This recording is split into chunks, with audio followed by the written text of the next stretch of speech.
You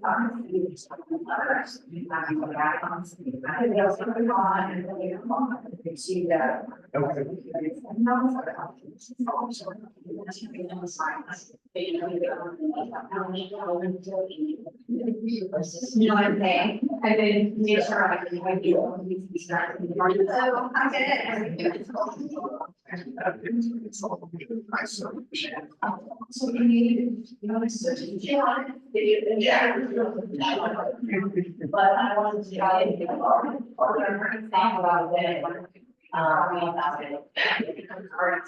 He said he's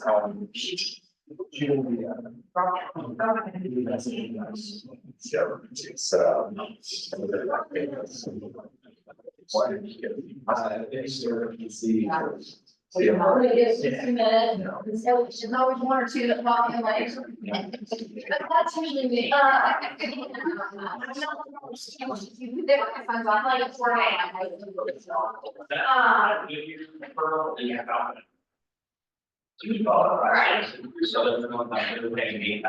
Oh, they're paying me. Yeah.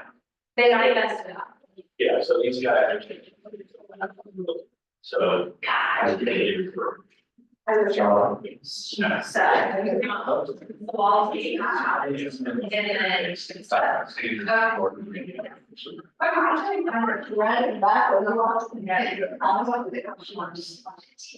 Did you get my?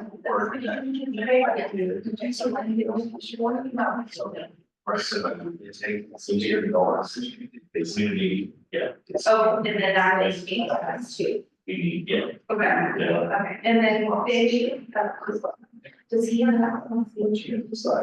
I was. I'll just try to say those. Yeah. It's not in the form. It's not. Yeah. Yeah, so it's. And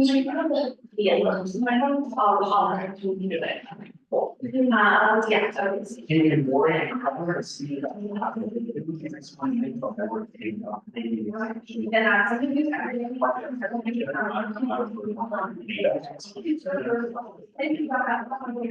something you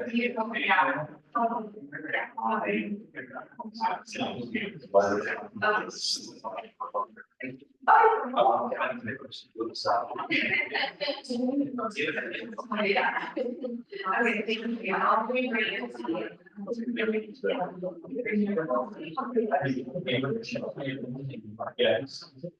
So it can be emails here, I was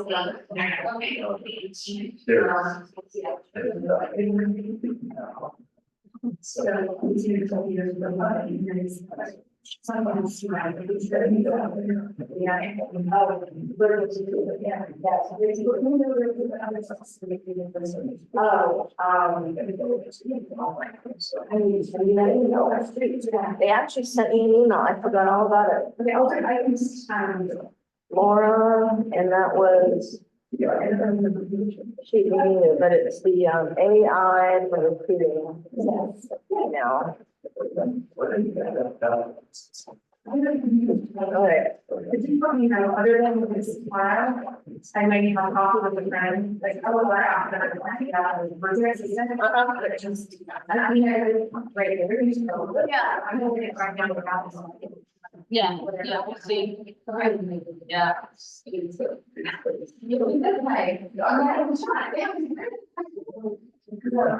Wait, I have my possibility.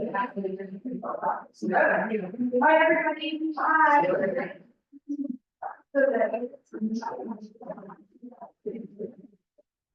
All right, so we will get going. Who do I have out there? I have Edwin.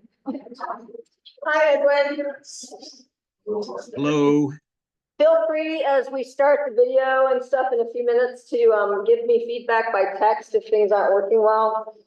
That's better than the chat because I can't see the chat and the video's up, but I have no set my phone out. So, all right, we are going to make a detour today. We will finish, we will circle back and do some of the social media stuff today. That's on the schedule. We may not get through as much as we would have otherwise, but you know, all of you have well, most of you have access to a Loom. And, there's these, videos all the time that come out from Tom Ferry and several of the instructors that you can go in and watch at any time. And if, like, I think in your case, Jessica, you don't have access to a Loom. A lot of his stuff's on his YouTube channel. And so that's something that the coach mentioned to me this week is that, you know, a lot of the material is actually free on Tom Ferry's YouTube channel if you know it's there. This morning, I am trying to figure out how to manage my schedule, as y'all know, God help me. And I'm trying to figure out how to fit it all in. And one of the things I really struggle with is finding time to watch the trainings so that I can help you guys out. There's just never enough time. So this morning, I decided to watch some of the videos while I was on the rower. I'm like, okay, when I'm on the treadmill and I'm on the rower, can I watch training videos? I'm like, it's nuts, right? Anyways, I watched this one that Coach gave us on Monday in the chat regarding one of Tom Ferry's early 2024 videos. And I thought it was so good that we needed to do that first today. Because I think that when you're starting, a couple things are going on with all of us. One, most of us are trying to change the trajectory of our business. Whether it's Sam growing a team, having come off a team, or, you know, Jessica, you're trying to, you know, get going at a different speed. Brandon just changed brokerages and is trying to get his branding going.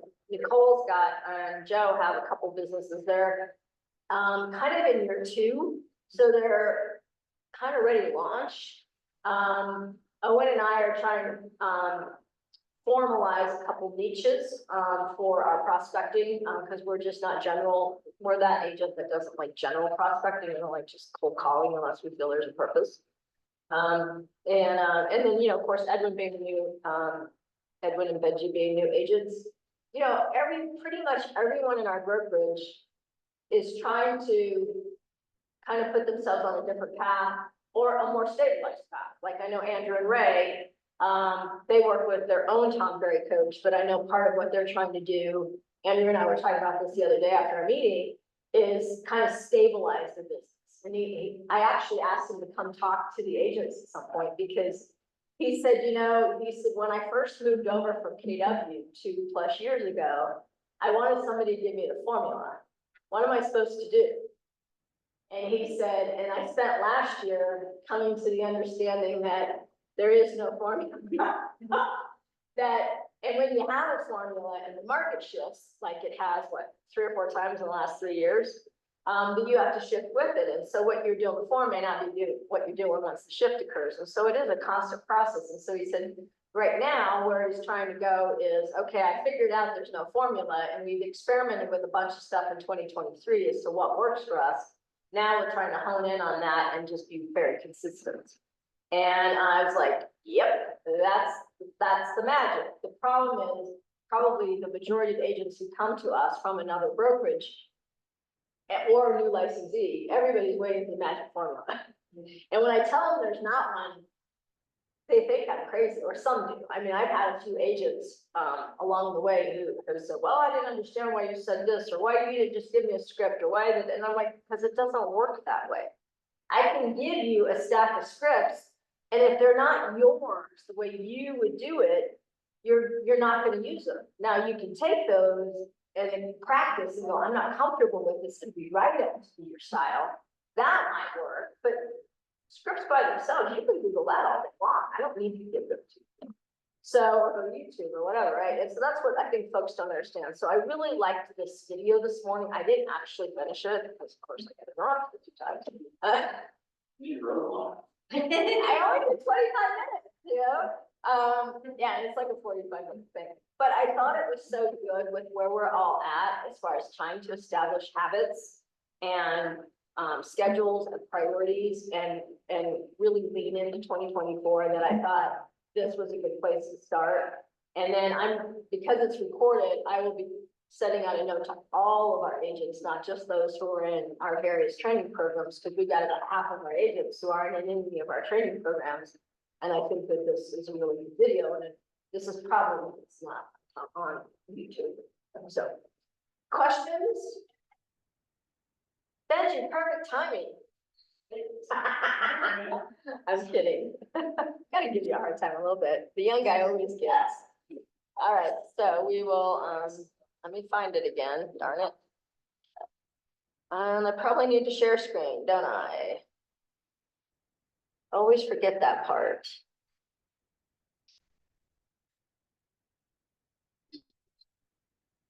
Yeah.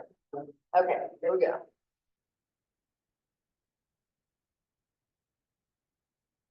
Maybe. Hold on. Something's not right. I see it, I don't hear it. Hold on. I had volume a minute ago. What did I do?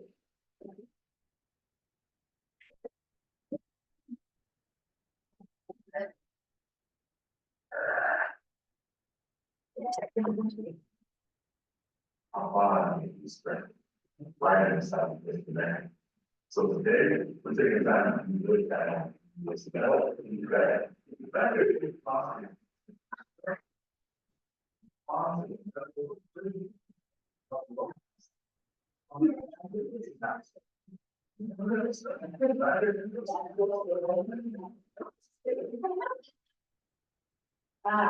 Hold on.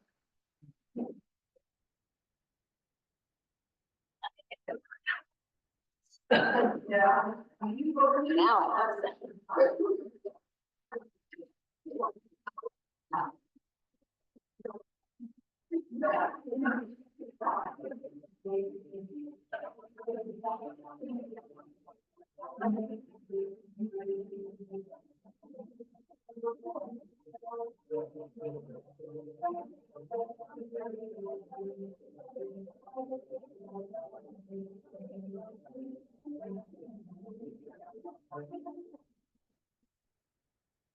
Okay, let's hope that does it.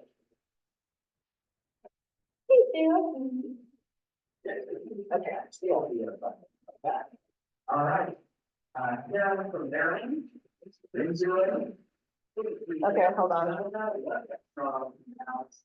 So what I've learned is when I do these recordings, the sound bar gets echoey, but the TV does not.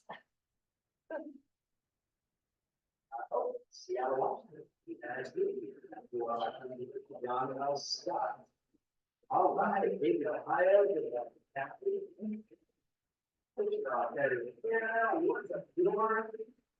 all right, so many. Listen, I don't really have these slides, but I have a bunch of it on home. Prepared file, so trying not to be text, but if we get doing that, I'm fucking not. I know, it's so soft. Is your so there's all just joining this morning. Why is kind of the website that Why is this going on? whether you are in it or not. Why are you so, oh, maybe this is why. Quickly as possible. So, actually, pull up the text one more time. I'm just curious, maybe you say yes or no. Are you familiar with the concept of 6 phases of mastery? Give me a little yes or no. You've heard me talk about that before. The 6 phases of mastery. So, seeing a few yeses, seeing a lot of nos. All right, so that's helpful. So, for context, you can go and kill that. I remember my older brother and I were working on this a couple decades ago, trying to figure out when someone is able to take themselves and their business and ultimately reach a level of mastery. And mastery for me is the business has a life of its own. That whether you're there or not, deals and dollars and marketing and follow-up and everything is just kind of going all the time. So that was mastery, right? The goal is, I go to, vacation for 2 weeks and I check in with my team and I say, how's it going? And they say, we're having the best 2 weeks of the year. And I think to myself, should I even come home? That would be for me, the level of mastery in our business where I'm not solely responsible for everything, where the machine, if you will, the business, the flywheel is just running like crazy. So if that was the crazy audacious goal of something we want to accomplish, we asked ourselves, what are the phases or the levels that you would go through in order to get there? So you might want to just jot this down, because number 3 is the one I want to get you to as quickly as possible. And then I'm actually going to talk to you about 4 different things I would encourage you to do to get you into momentum as fast as possible. So let's just start with step 1. So step 1 you did last year with your coach, right? Phase 1 or step 1 is you declare and you commit. You commit, you declare. You declare, you commit, declare. What it means is you declare what it is you're committed to. You declare what it is you're committed to. You can call that goal setting, you can call that business planning. Now, I know you've already done that. I've seen the numbers from Mary, the president of all of our coaches, and she's like, hey, like we have a huge, like a tiny percentage of you have not finished it. Maybe it's because you just began a coaching plan with us, maybe the last 2 weeks of December or the first week of January. I don't know. But if you do not have a plan, a commitment, a declaration for what it is you're committed to in 2024, we know we're already going to be on track. So I'm just curious, you know, is your business plan done? I don't even see it in the chat. It's just, is your business plan done? More importantly, have you told all the important stakeholders around you what it is you're committed to? So for me, when I'm writing my plans, of course, it's going to be my team, right? Everyone's going to know what it is we're committed to. But I'm also going to reach out to like my partners, right? So you might reach out to your lender, you might reach out to your title executive, you might reach out to your escrow officer or your closing attorney and say, hey, listen, this is what I'm committed to this year.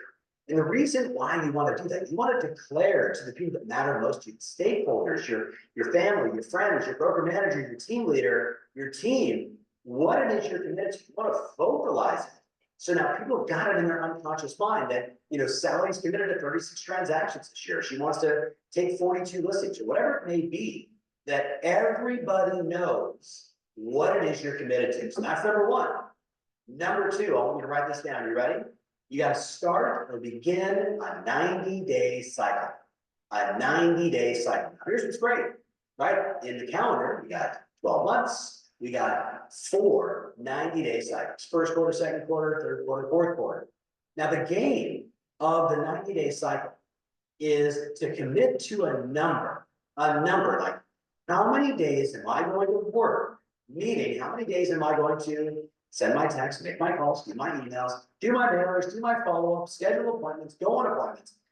How many days am I committing to that in the 90 days? And then the competitive side of us kicks in. And if I want to ultimately get to mastery, I need to start with mastering myself, mastering my own disciplines, mastering my own routines, right? We know the wonderful quote by Henry David Thoreau, who said, do the thing, have the power. Do the thing, have the power. Do not the thing, have not the power. So the whole game of phase 2, this 90-day cycle is, okay, so I wrote this plan. I'm super committed. I'm in it to win it. I'm going to do whatever it takes. This is my year. Now, here's the 5, 6, 7 things I know I have to do, whether it's 4 days a week, 5 days a week, 6 days a week, 7 days a week. That's on you. You get to decide. But now it's the race of the 90-day cycle. Can I actually follow through for the 60 days you schedule, the 70 days you schedule, the 80 days you schedule? Can I actually commit and follow through? Now, why does that matter? Why does that matter? You might want to make a note of this. I'm sure you've heard myself, Jason, or Jeff, or your coach at some point talk about this. What we know today is from the time you meet a prospect and they say, yes, we want to buy a house. Yes, we want to put our home on the market.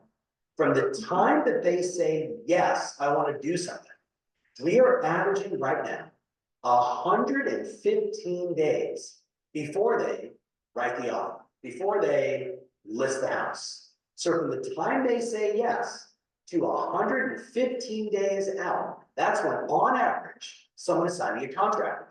Now you might say, well, what does that have to do with the 90-day cycle?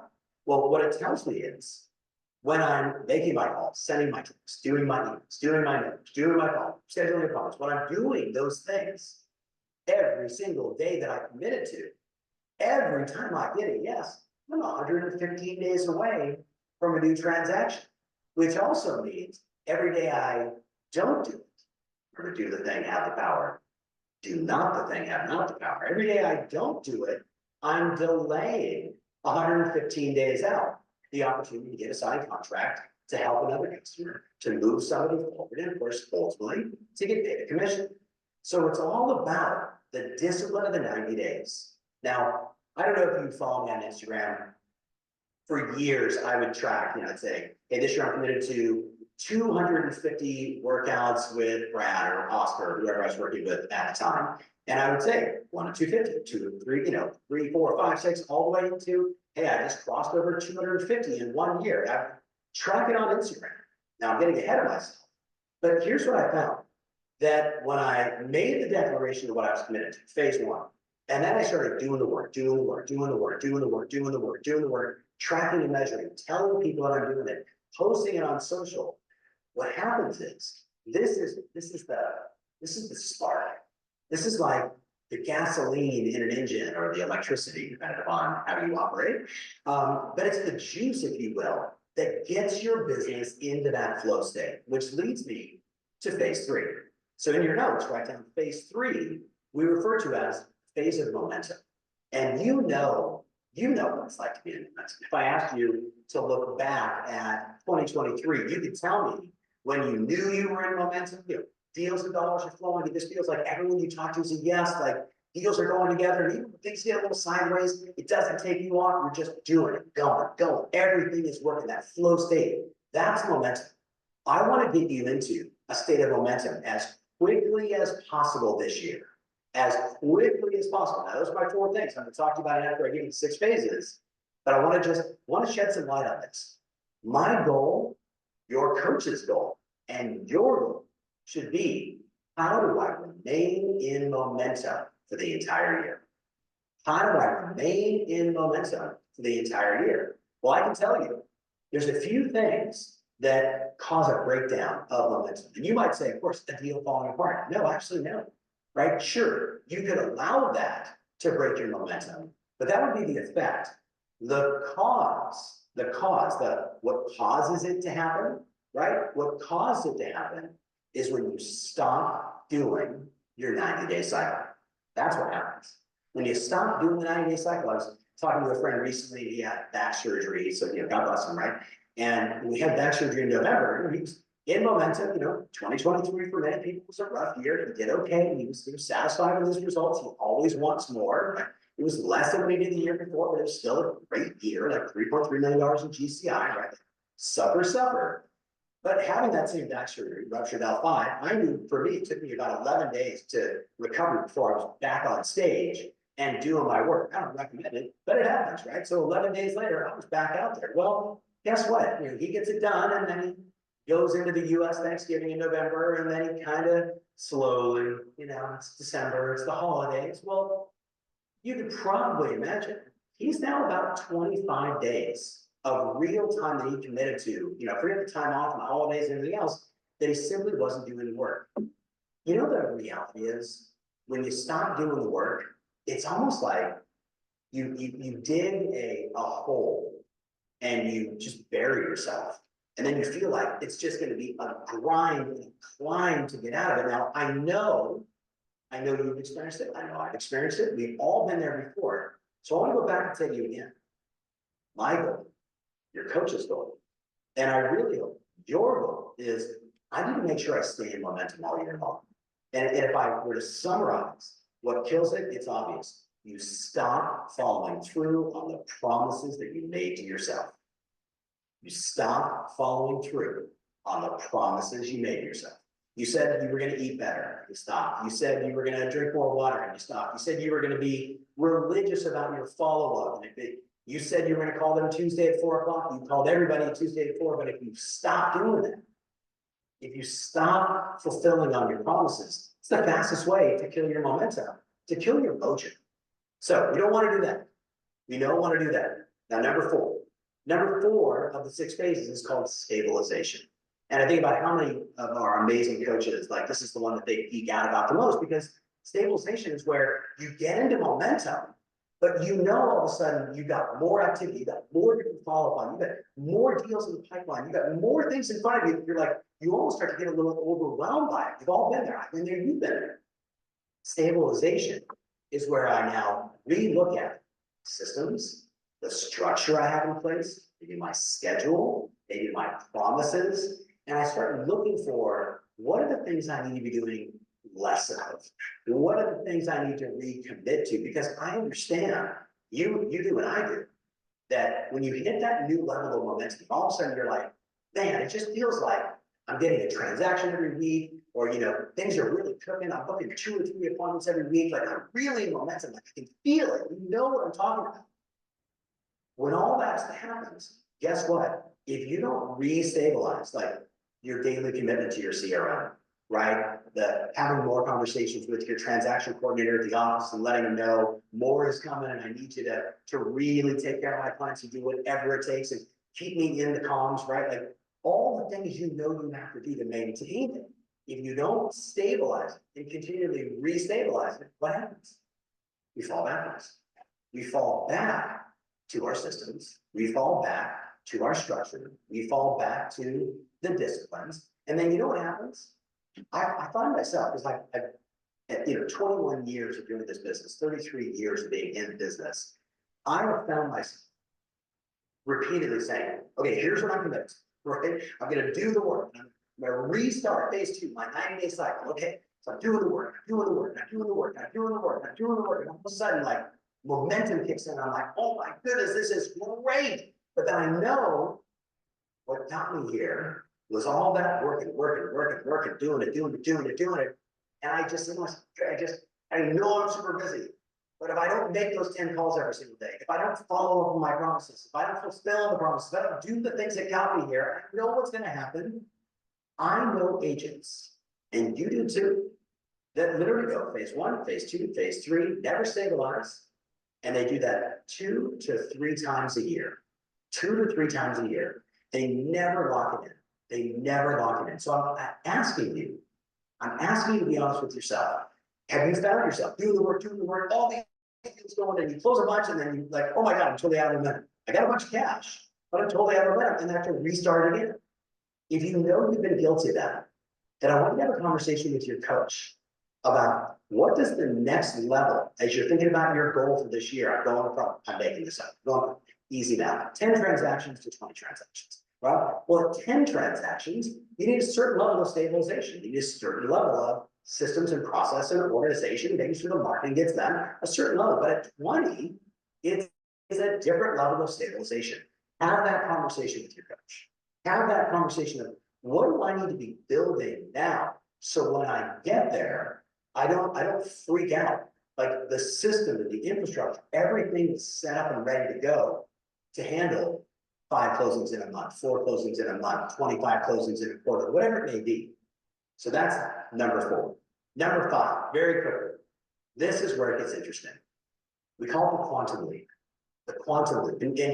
In quantum physics, in case you're wondering, this is a live show.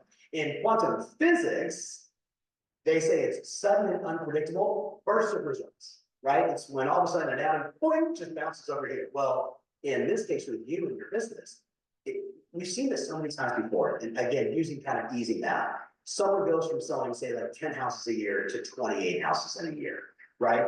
And all of a sudden, literally inside of that 10 to 28, in like a 45-day period, they closed like 7 transactions in 45. And that was, if you will, the sort of tipping point to get to 28. So in essence, they did 25% of all the business for that year in one 45-day period, one 30-day period where they just had this monster amount of closings. That, my friends, is a quantum leap. When you're like sort of metaphorically doing 1 or 2 transactions, 2 or 3 transactions every month, and all of a sudden you do like 8 in 1 month, that's a quantum leap. Well, when that happens, make a little side note, because it's going to happen to you this year. Look at me, it's going to happen to you this year. That's when you got to go right back to phase 4 and restabilize. You got to go back and restabilize, because otherwise that 8 in a quarter, or that biggest quarter ever, that biggest month ever, is just that. It's a one and done. And what you and I are trying to create together is a stable business. right? When you know every day, wake up, do the thing, gives me the power, follow through on my promises, make all my calls, send my texts, do my emails, do my follow-up, with more appointments or more customers, that little flywheel of just going and going and going, and then, hey, when I go away, it's all good because I'm gonna send some emails out before I leave, and when I come back, I'm gonna have opportunities to follow up on, right? So like, I've got a great business now. I'm really doing something. That's the goal. That's the goal. So now I started this by saying, my intent is to get you into momentum as quickly as possible. So let's just go kind of high level. Like, I've got 4 things, and I want to be mindful of time. Again, I don't want to take a lot of your time today. I wanted to check in, say hi, give you some insights. Obviously, it goes without saying, so I had a bunch of you on the line now. I hope you and yours had a wonderful holiday, a great happy new year, and I hope you're already in momentum. Yesterday, I talked to, let's see, I think I had 8 coaching sessions with 8 of my clients, and 7 of them already feel like they're in momentum. They were working last week, they're following up on deals, they're setting appointments, they're moving the ball forward, and I hope you're doing the same. I hope you're doing the same. And if you're not, like, today's the first day, then awesome, we're here together, I'm gonna get you going. So here's the 4 things I wrote in. If you and I were sitting together one-on-one, I would ask you this question first, my first one. I would say, what are the 5 to no more than 7 daily activities? What are the 5 to 7 daily activities that drive your business forward, that absolutely ensure your success? You might even ask it this way, still under point number 1, inside of our business plan. When I said I'm gonna do X number of transactions and Y volume, and this GCI and this profitability, you also said, hey, there's these numbers and these activities and all these things that I know have to be done in order for me to achieve the goal. So I don't think arbitrarily just make up 5 to 7 things. I actually want you to think about your plan. I want you to think about the fact that maybe you want to have 50% of your business be repeat and referral, right, from your database. So we know there's going to be daily activities required to make that happen. But maybe you have also geographic farm or open houses or Google or whatever lead sources you're working. There's going to be activities, probably follow-up being the most important one, that are inside of that. Now, the reason why I recommend it first is it's simple, right? I think back to Brandon. I haven't talked to Brandon, one of my producers. I haven't talked about this woman in a long time. She retired from real estate. Most people never retire from real estate, right? I sometimes will tell a seminar, like in the middle of a seminar, to make people laugh, and it's actually kind of it makes people laugh, and it's kind of horrible. I say, how do most real estate agents retire? They walk in their office, and they go, I have a listing, and they just, they die, right? Well, in her case, she retired because she made enough money, she made enough good investments that she was able to say, I'm ready to walk away from this. So real estate, at the time she was like 20, to the time she was almost 52, and she was done. Now, I remember working with her in the kind of mid to early stage of her career. And she was actually transferred, she was working with another coach inside our company, transferred over to me. And I'm like, okay, so how can I help? I know what you're committed to. She's an over planner, right? So, oh, my business plan here makes sense. She was like literally like this thick. And I was like, whoa, that's a little complicated. I'm like, tell me about like how you're going to get there. And she's like, I'm going to follow my schedule. I was like, okay, tell me about your schedule. She's like, okay, I get up at 4:45, 4:47, I put on my shoes. At 4:48, I brush my teeth. It was like, okay, this is a little much. Could it just say, get ready, right? She's like, well, no, I'd like to be disciplined. I want to be organized. Okay, that's great. I said, let me ask you a question. I said, how long have you been, working on that same plan that's this big? And how long have you been trying to follow that schedule? And how often do you actually follow? She goes, it's almost impossible. And I said, okay, that's a good self-awareness moment. I said, let's go a different approach. And I literally just went on Excel and I, said, Sunday, Monday, Tuesday, Wednesday, Saturday, right? And I said, okay, tell me, like on a daily basis, what are the most important things you have to do that would drive success for you? Her original list was like 12. She literally said, it was like, I got to get up early and go to the gym. Like, go to the gym. Okay, cool. What else? Well, I want to, take some time with my daughter in the morning before she goes to school. Like, cool. Family time with your daughter. Right, got it. What else? I want to be at the office by 8:30. Okay. Do you want to be at the office by 8:30, or is there something you want to do when he gets to the office at 8:30? She goes, well, I got to check the daily hot sheets. I got to know exactly what's going on. Okay, so get to the office, check the daily hot sheets, market update, understand the market. So I love all that. I said, then what? She goes, oh. With all the changes happening in the world, I just feel like, I need to just kind of do something for my mindset. I'm like, okay, well, should you be listening to something? Should you do that on the way in the office? Is that something you want to stop after you look at the MLS? I'm like, I don't like that idea. I'm like, let's back that up to the morning routine. So we'll put that in there too. What else? She's like, well, I mean, I know you're gonna tell me I need to like make my calls. And I'm like, well, yeah. I said, so, but like, you're responsible for like 15 conversations a day. That was her plan. Plus your follow-up is gonna be another 4 or 5 every day. I said, so do we want to put in 20 conversations a day? Or do you want to put in 1 appointment booked every day? She's like, oh, that sounds like a lot. I said, well, let's start with the 20 conversations a day. Let's have 20 conversations a day. So I'm just building out this simple little checklist. Well, as you can imagine, and again, from there, it was, I got to follow up on my sellers, I got to do this, I got to do that, and I go on appointments and get signed contracts. And I said, okay, so we ended up with like 12 things on this. And then I said, okay, why don't you and I, just for the next 52 weeks, you send me that at the end of every week before our coaching session. We always talk on Mondays. And I'd say, and then I can just review what percentage of the things you committed to that you know are going to drive the business and move you forward. You committed to, not mine, your commitment. Let's see what happens. We finished that year at about 87% of everything she committed to. She came to the summit and she was like, Bruce Lee, like, she trainings and all this fun stuff and her company convention, right? She took time off, went to vacation, and her daughter, like, she had tons of fun, right? Her husband was great. Probably 6 of those weeks, like she wasn't doing the thing. But at 87%, that was the year that she finally broke through. It sounded like 45, 50 homes a year, been doing it forever, been doing it forever, been doing it forever. And all of a sudden, bam, has this explosive growth to nearly 100 transactions in 1 year. Now, she had the same plan for years in a row. She had the same schedule for years in a row. But what it came down to was that simply daily action checklist, that daily action checklist, that do the thing, have the power. Do the thing, have the power. And I know at times, if she was watching, like she would laugh, that at times as she was checking those things off, she might have been, flubbing a little bit. Well, I kind of did falls, I kind of did follow, right?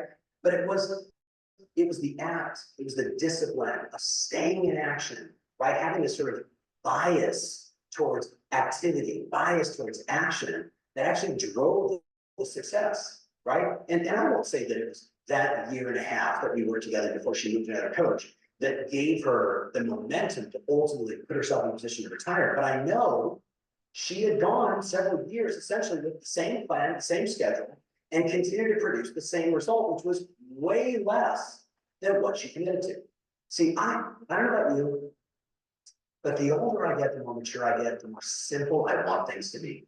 The more simple I want things to be. I'm getting ready to pack up and go on a trip. And what do? I write on my bathroom mirror, okay, I'm speaking for 3 days. I got 2 dinner functions I gotta go to. I need gym clothes. And I list all my stuff and then I pack all my stuff. And guess what? I never miss my belt. I never miss my shoes, right? Like, how many people I know that like, oh my God, I just packed before I leave. I'm like, why? Because you do it from memory. I don't want to operate my life or my business by memory. I want to operate it by design.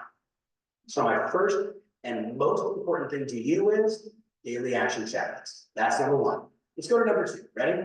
Number 2, you probably have read the book, whether it's EOS, a 4 Disciplines of Execution, or Measurement Matters, all of these sort of management operating systems. And I love them all, right?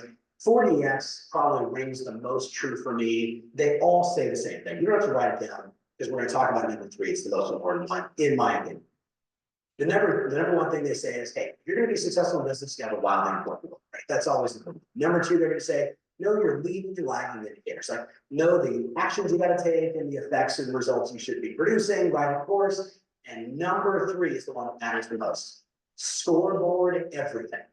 Scoreboard everything. Now, if you joined me last year at one of the Roadmap events, you probably heard me say over and over and over and over and over, whatever you measure improves. Whatever you put up visually so other people can see it, and you measure it that way, the growth is geometric. The growth is geometric. The moment you walk inside your office, and if you're in a cubicle or a private office, whatever it is, but it's got to be visual where everybody can see it. Like for me, the things that matter most, the things that I'm measuring, it's going to be at my house on the bathroom mirror, right? My wife and I actually have our place in Dallas, I don't know, whatever the high ceiling is, all glass, looking at the North Dallas in our bathroom. And all of our most important goals are up there. And all the things that we're measuring against are up there. Now, if you know my wife, she's not an avid goal setter, but she is a math person. She likes measuring. She likes to know, is her husband doing what he said he was going to do? So we track and measure it. It's our scoreboard. Are we on track? Are we winning the game? Are we losing? What do we have to do? Now, I believe beyond the obvious, your transactions for the year, your active listings for the year, your hottest leads, all the obvious stuff you're gonna have up in visual.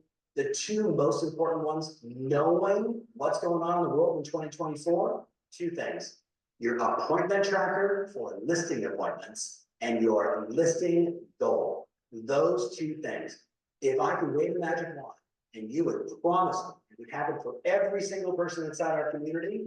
If I walked inside your office, working at home, working in the office, wherever you are, I would see, here's my goal for listing appointments. I want to go on 50, 100, 200, 36, whatever the number is. I want to see it up. I want to see it visual. 1, 2, 3, 4, 5, 6, 7, all the way down to the bottom. Every time you get one, you cross it off, and your goal for listings taken. And every time you take a listing, you put the address up there, one at a time. And all of a sudden now, these things create momentum, right? Doing the thing that gives me the power, got my daily action checklist, make my calls, gotta send my texts, gotta shoot the emails, gotta set up their mails, gotta do my calls, gotta book more appointments over and over and over and over again, tracking and measuring that, tracking and measuring all the appointments that I'm booking. You do those two things, I promise you, 2024 will be a banner year. Now, again, you might be listening, especially for one of my longtime clients. Tom, you were reminding us of like some of the most basic Tom Ferry success principles. To which my response is, you're welcome. Of course I am, right? It's January 9th. We're into the new year. It's the second week. By the way, Brandon, my son, Stephen Ferry, this is day 2 on the phones. He's a real estate agent in Hoboken, New Jersey for my personal client, Jill Biggs. I talked to him yesterday and I'm like, how was your day, son? And he's like, I led the leaderboard on conversations. I led the leaderboard on calls. I didn't book any appointments down. He goes, but I'm doing the work every day. He understands he's 115 days away from really getting an immediate signed contract, right? Like that's just the game. Like he's not being fed leads. He's calling cold out of the pond of all their old leads exactly as I want it to. I don't want it to be easy for him. I want him to roll up his sleeves and do the work and get into momentum. And what I told him was, if I don't see the appointment tracker up in visual inside your office, and when I go to your apartment in New York, if I don't see it up in visual, I'm going to punch you in the throat as a loving, caring father. Got it? Same thing for you. All right, quickly, let's go to number 3. This is an easy one. So I know, as you know, 2023 was a year of a lot of repeat referral business, a lot of repeat and referral business. And if you look at the marketing that we've been promoting, you look at the stuff that we did during the 100K 100-day program, look at all the stuff that Jason Pantana is putting out. It's how do we help you become the source of truth for all things real estate in your database and outside of your database with your brand? Well, one of the things we know really moved the needle in 2023, and I promise you it will do the same in 2024. Write this in your notes. 4 client events. 4 client events in 2024. Now, there's a good chance one of you's going to come on social, and to which my response is, you picked a really weird career to go into if you're not social. But I understand it, right? I understand. Oh, it's not my tried event once, and it just scared the heck out of me. I didn't think anybody was going to go. But you follow the plan of events, right? The real action of events, it's 3 parts, right? It's like an open house. It's the invitation, right? It's, hey, Brandon, it's Tom Ferry, your favorite real estate agent. My wife Catherine and I are doing the event at the Hoopy Doo. It's going to be on XYZ date. Man, I would love for you to come, hang out, have a good time, have a glass of wine, whatever it is. Would you like to join us? So much of the success of events is just having a conversation with a client via text or a phone call, checking in that isn't about real estate, that is just about, I care about you. You are in my community, and I want to invite you to come to this event. Yesterday, going through, all of my clients, I take that back, I asked 5 of them, what are your goals for Q2, or excuse me, Q1? What are the most important projects specifically? And like 5 from 5 all said, oh, I'm doing a huge event in March, I got a huge event in February, oh, I'm bringing people to the golf game, oh, we're going to the baseball game when it opens, we're doing this, we're doing that. And what we know is this, the money of events is number one, in the invitation, right? Inviting them, having the conversation, sending a text, making it personal. Number 2 is actually socializing and doing the event, but the real money is in the post-event follow-up.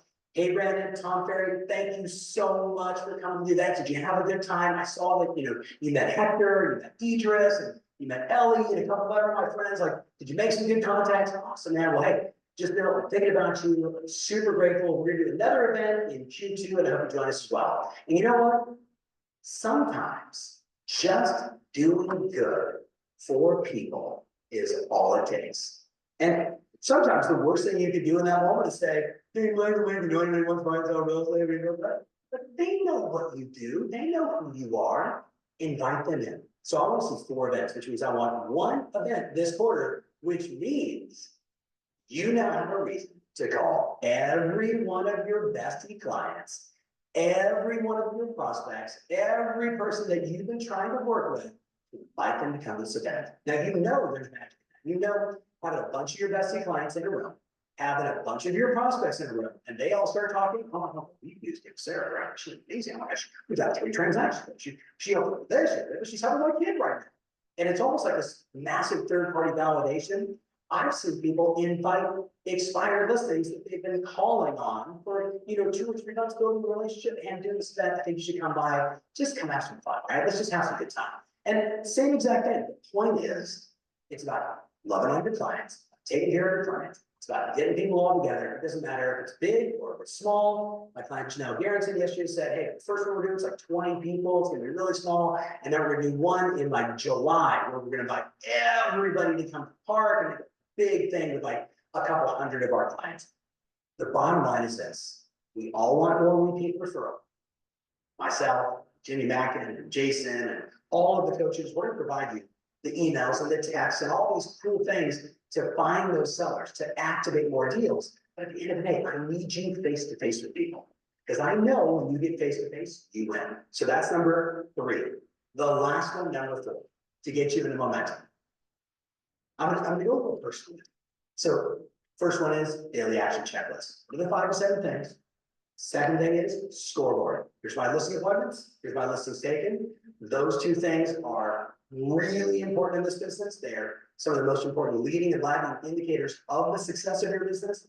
They need to be up, they need to be visual. I want at least one person to walk by your desk or your station or your office and go, you gotta find out, I'm gonna go, whoa, 122 listing appointment, whoa. Right? I want someone to do that because that drives people like you and I, not to get them, but just to go be more active, to do the thing, right?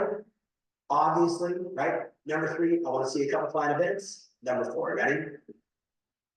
Would you be shocked to hear that the first week of January, for the last 11 years, I open up Evernote and I pull up my calendar and I go through the entire year for only one purpose, to capture all the memories, to capture all the experiences, to capture those moments where against all odds, we were able to solve a big problem. Or, last year, being with my friend Michael and his now wife at their wedding, right, in Italy. The fact that I was able to swing it and bring my 2 adult sons and my wife and just go be with a friend in this magical place that rained in Ravello, Italy.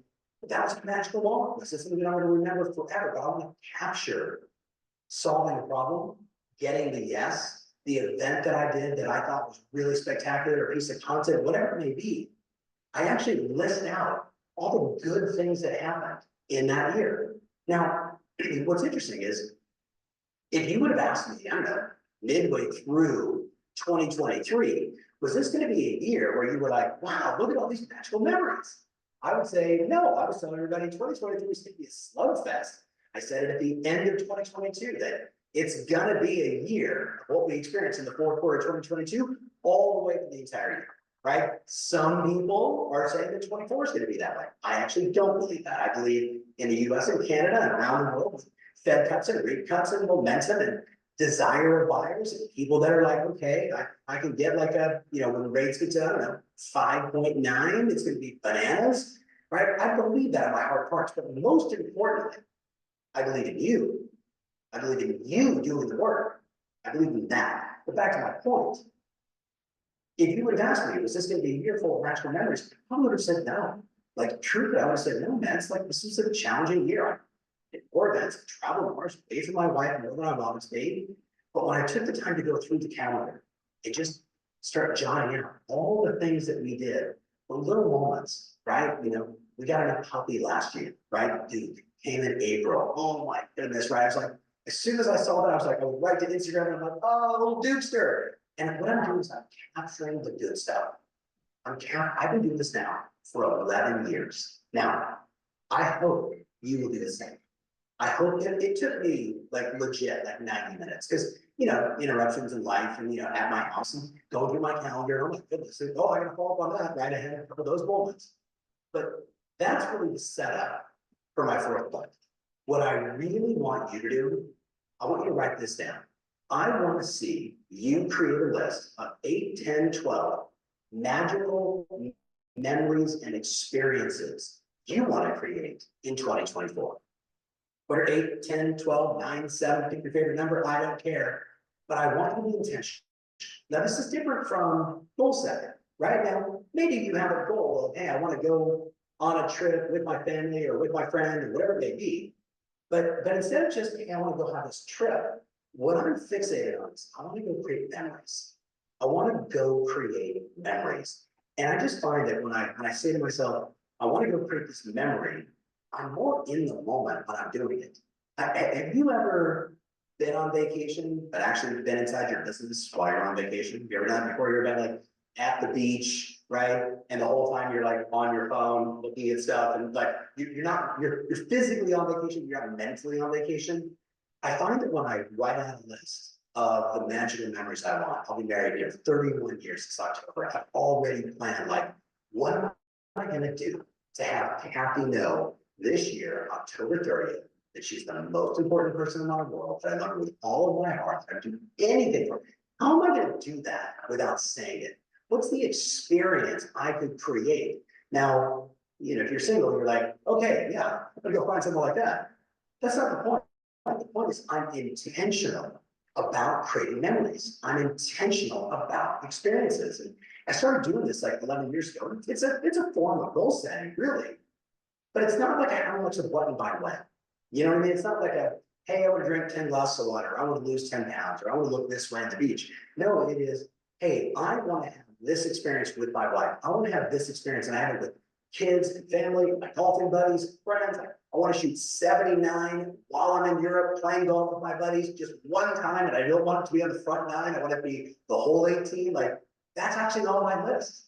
See, now what happens is, this is the real point, and I hope you got it. Now what happens is, when I've got these things in my calendar, because I'm scheduling, because if it's not in your calendar, it doesn't exist. And I know, hey, this is coming up, and then this is a moment with my son, and it's his birthday, and June's a crazy month, because it's my dad's birthday, my wife's birthday, and it's my son's birthday. Like, I'm intentionally creating these magical memories and these experiences. They're in my calendar. You know what it does? It gives me something to look forward to when I'm grinding and grinding and grinding and grinding and getting up at 4:45 in the morning and going to the gym when it's freezing outside and doing like doing all my stuff. I have something to look forward to. Now, with all that said, my question for you is, what are you gonna do? What are you gonna do? It's January 9th. The science of a new year says that within 3 weeks, nearly 54% of people have already given up on what their intentions were for the year. I'm trying to get you to do as much momentum as possible.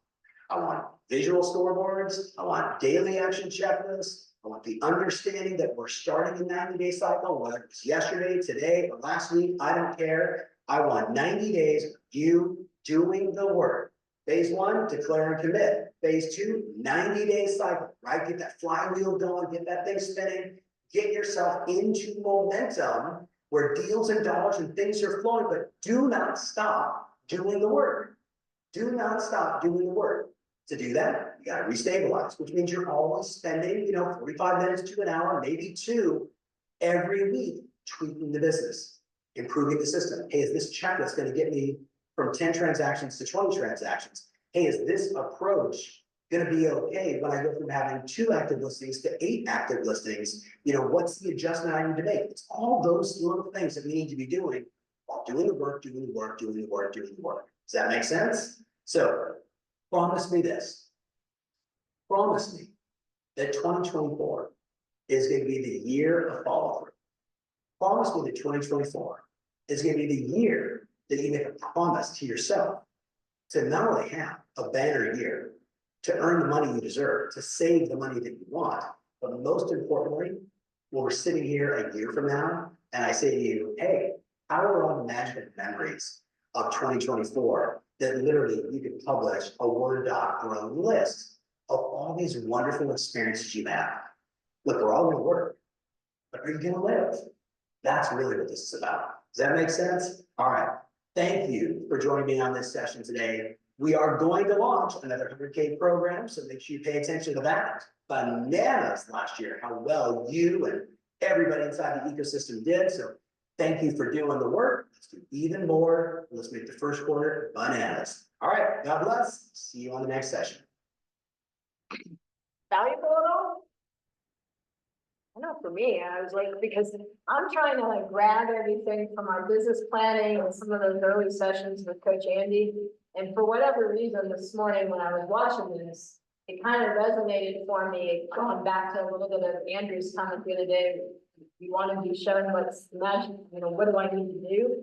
And for me, this kind of helped my brain go, okay, this over the next few days before Monday, I've been looking at scheduling tools and all kinds of things. Like, okay, I need to like lay the plan.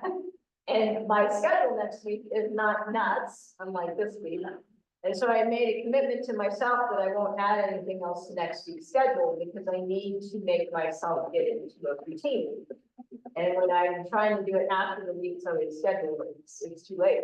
It's already got a hold of this week has. And so and for me, this video this morning really helped me focus or kind of recenter myself on what do I need to focus on, because Owen and I right now are so busy trying to handle some of our existing clients. We are not working for the next client at all, right? And that concerns me because we've got some deals on the table, but 2 of the 3 are super small. I mean, like $108,000, kind of deal. And so we've got 30 grand in income coming in, but we don't have anything after that. And when you look at the overhead of this place, that's kind of scary, especially this quarter, right? November and December were ugly for us. I mean, we only closed about $10,000 in transactions with the agents as far as our piece of it. And we need about 20 to 22 a month from the agents. Because our overheads, right, without Tom Ferry, it's around 28. So, so last night I was like, so I was kind of like kicking myself a little bit about what am I going to do to get going? And because I've got all these things I'm working on, none of them are like things I'm doing regularly. I don't have a schedule. I don't have any momentum right now. And this kind of helped me this morning, like calm myself down and recenter a little bit on what did I need to focus on. So I felt like it was as close to the magic list as you're gonna get that Andrew talked about. Hey, Edwin, on your end, any comments before we move on to our social media videos? No, I got nothing. Okay, got nothing.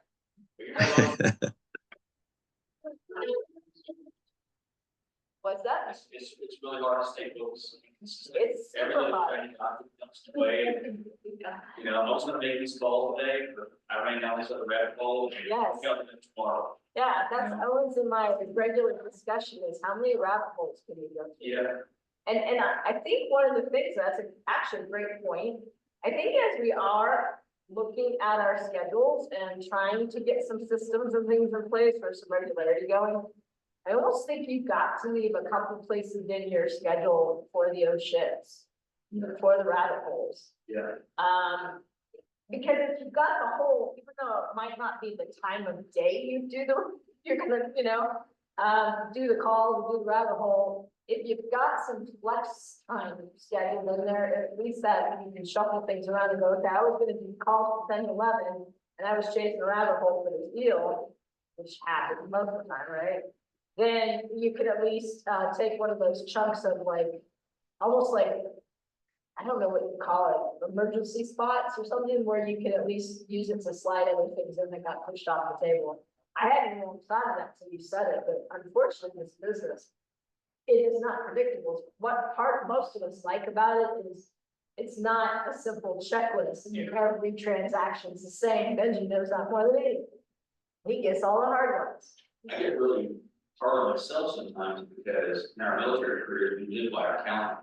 Every day, there's something in your account to that calendar, right? Like someone waiting on something from you for that, whatever that meeting, whatever it is. So you latch yourself on your calendar and every day is, but in this business, we're allowed to be flexible and that's the luxury to have, but I tend to use that some days, right? Like, I like to wait, I'm gonna do this first, all right, I've set this long time up for lead generation, but do that tomorrow, I'll go do this other thing instead, and call this person or go see this property or whatever.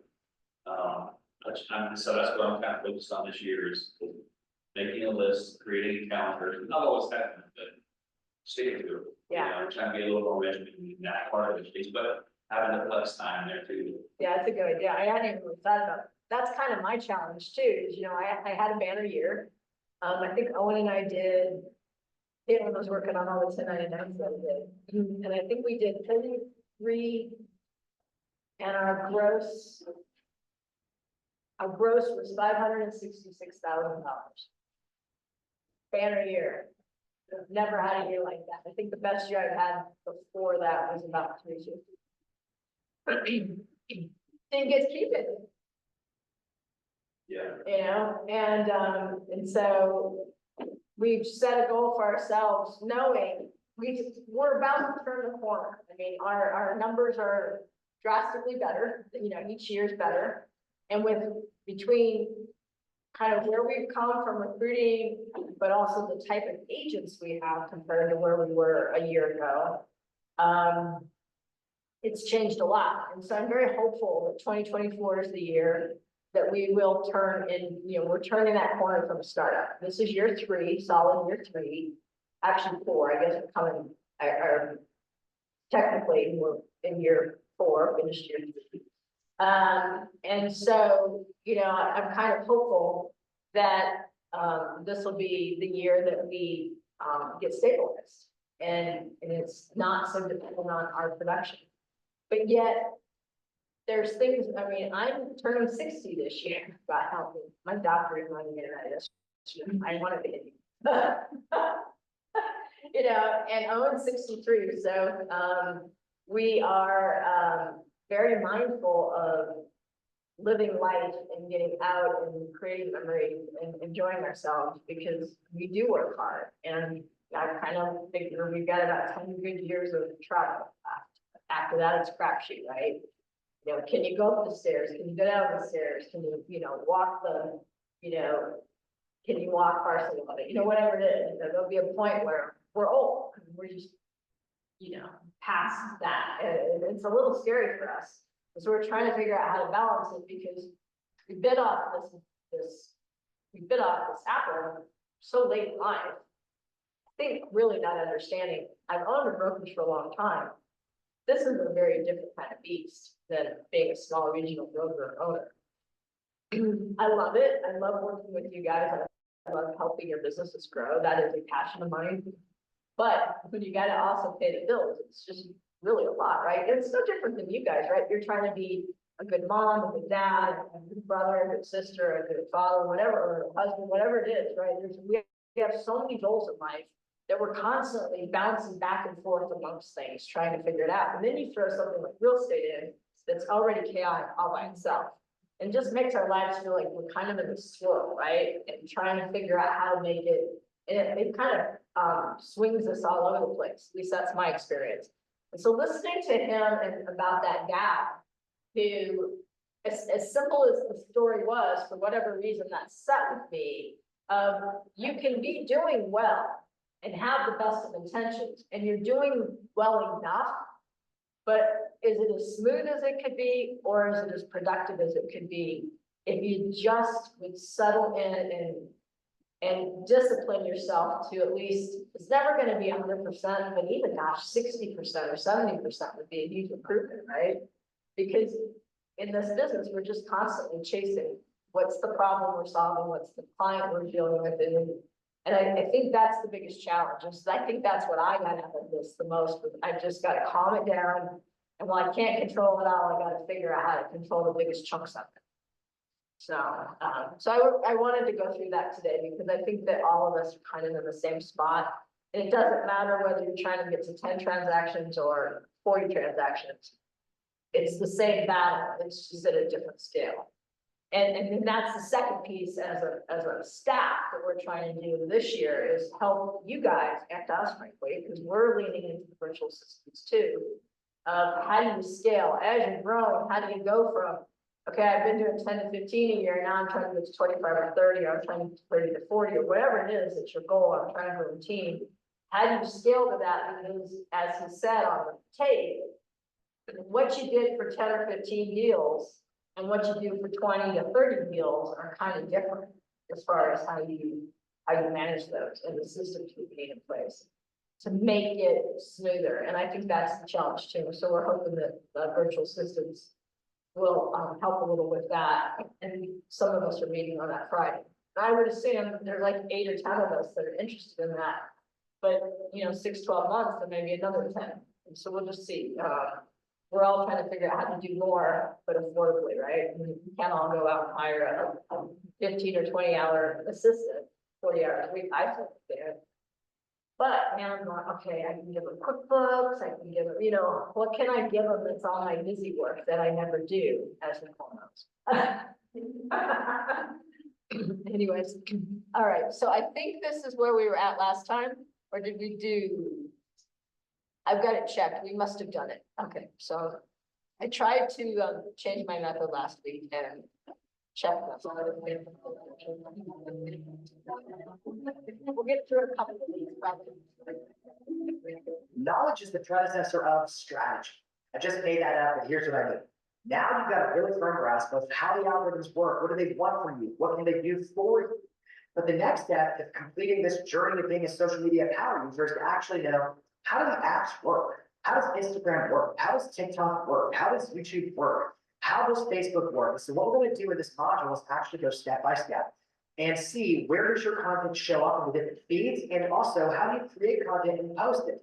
We're going to screen share and show you exactly how to be a power user on all these social platforms. Let's dive in.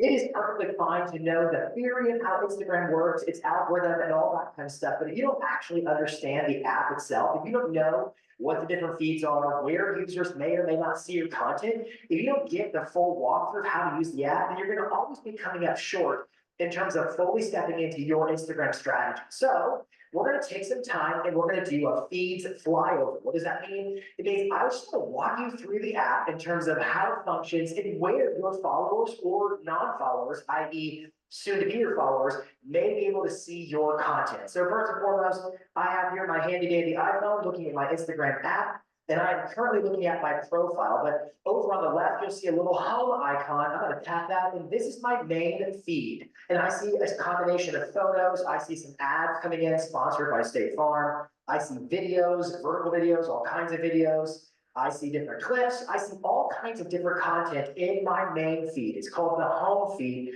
of Instagram. Now, if I tap the Instagram icon on the top left, I actually have 2 views of that feed. I can see following or favorites. By default, it's set to follow. What that means is it's the default feed. It means they're gonna show me all the various content of the people I follow, plus ads. Plus, they may actually drip in some suggestions from time to time, but they call it following. So it just, following means default. It's the default feed, but there's also a favorites feed. So you have the ability to mark the accounts that you want to see their stuff prioritized. You can mark them as favorites, and you can actually filter your feed so it's only showing you the favorites. So again, the options here are following, that's the default feed, or favorites, which you have to manually select who's going to be your favorite and who's not going to be your favorite. And those are the different views of the main feed on Instagram.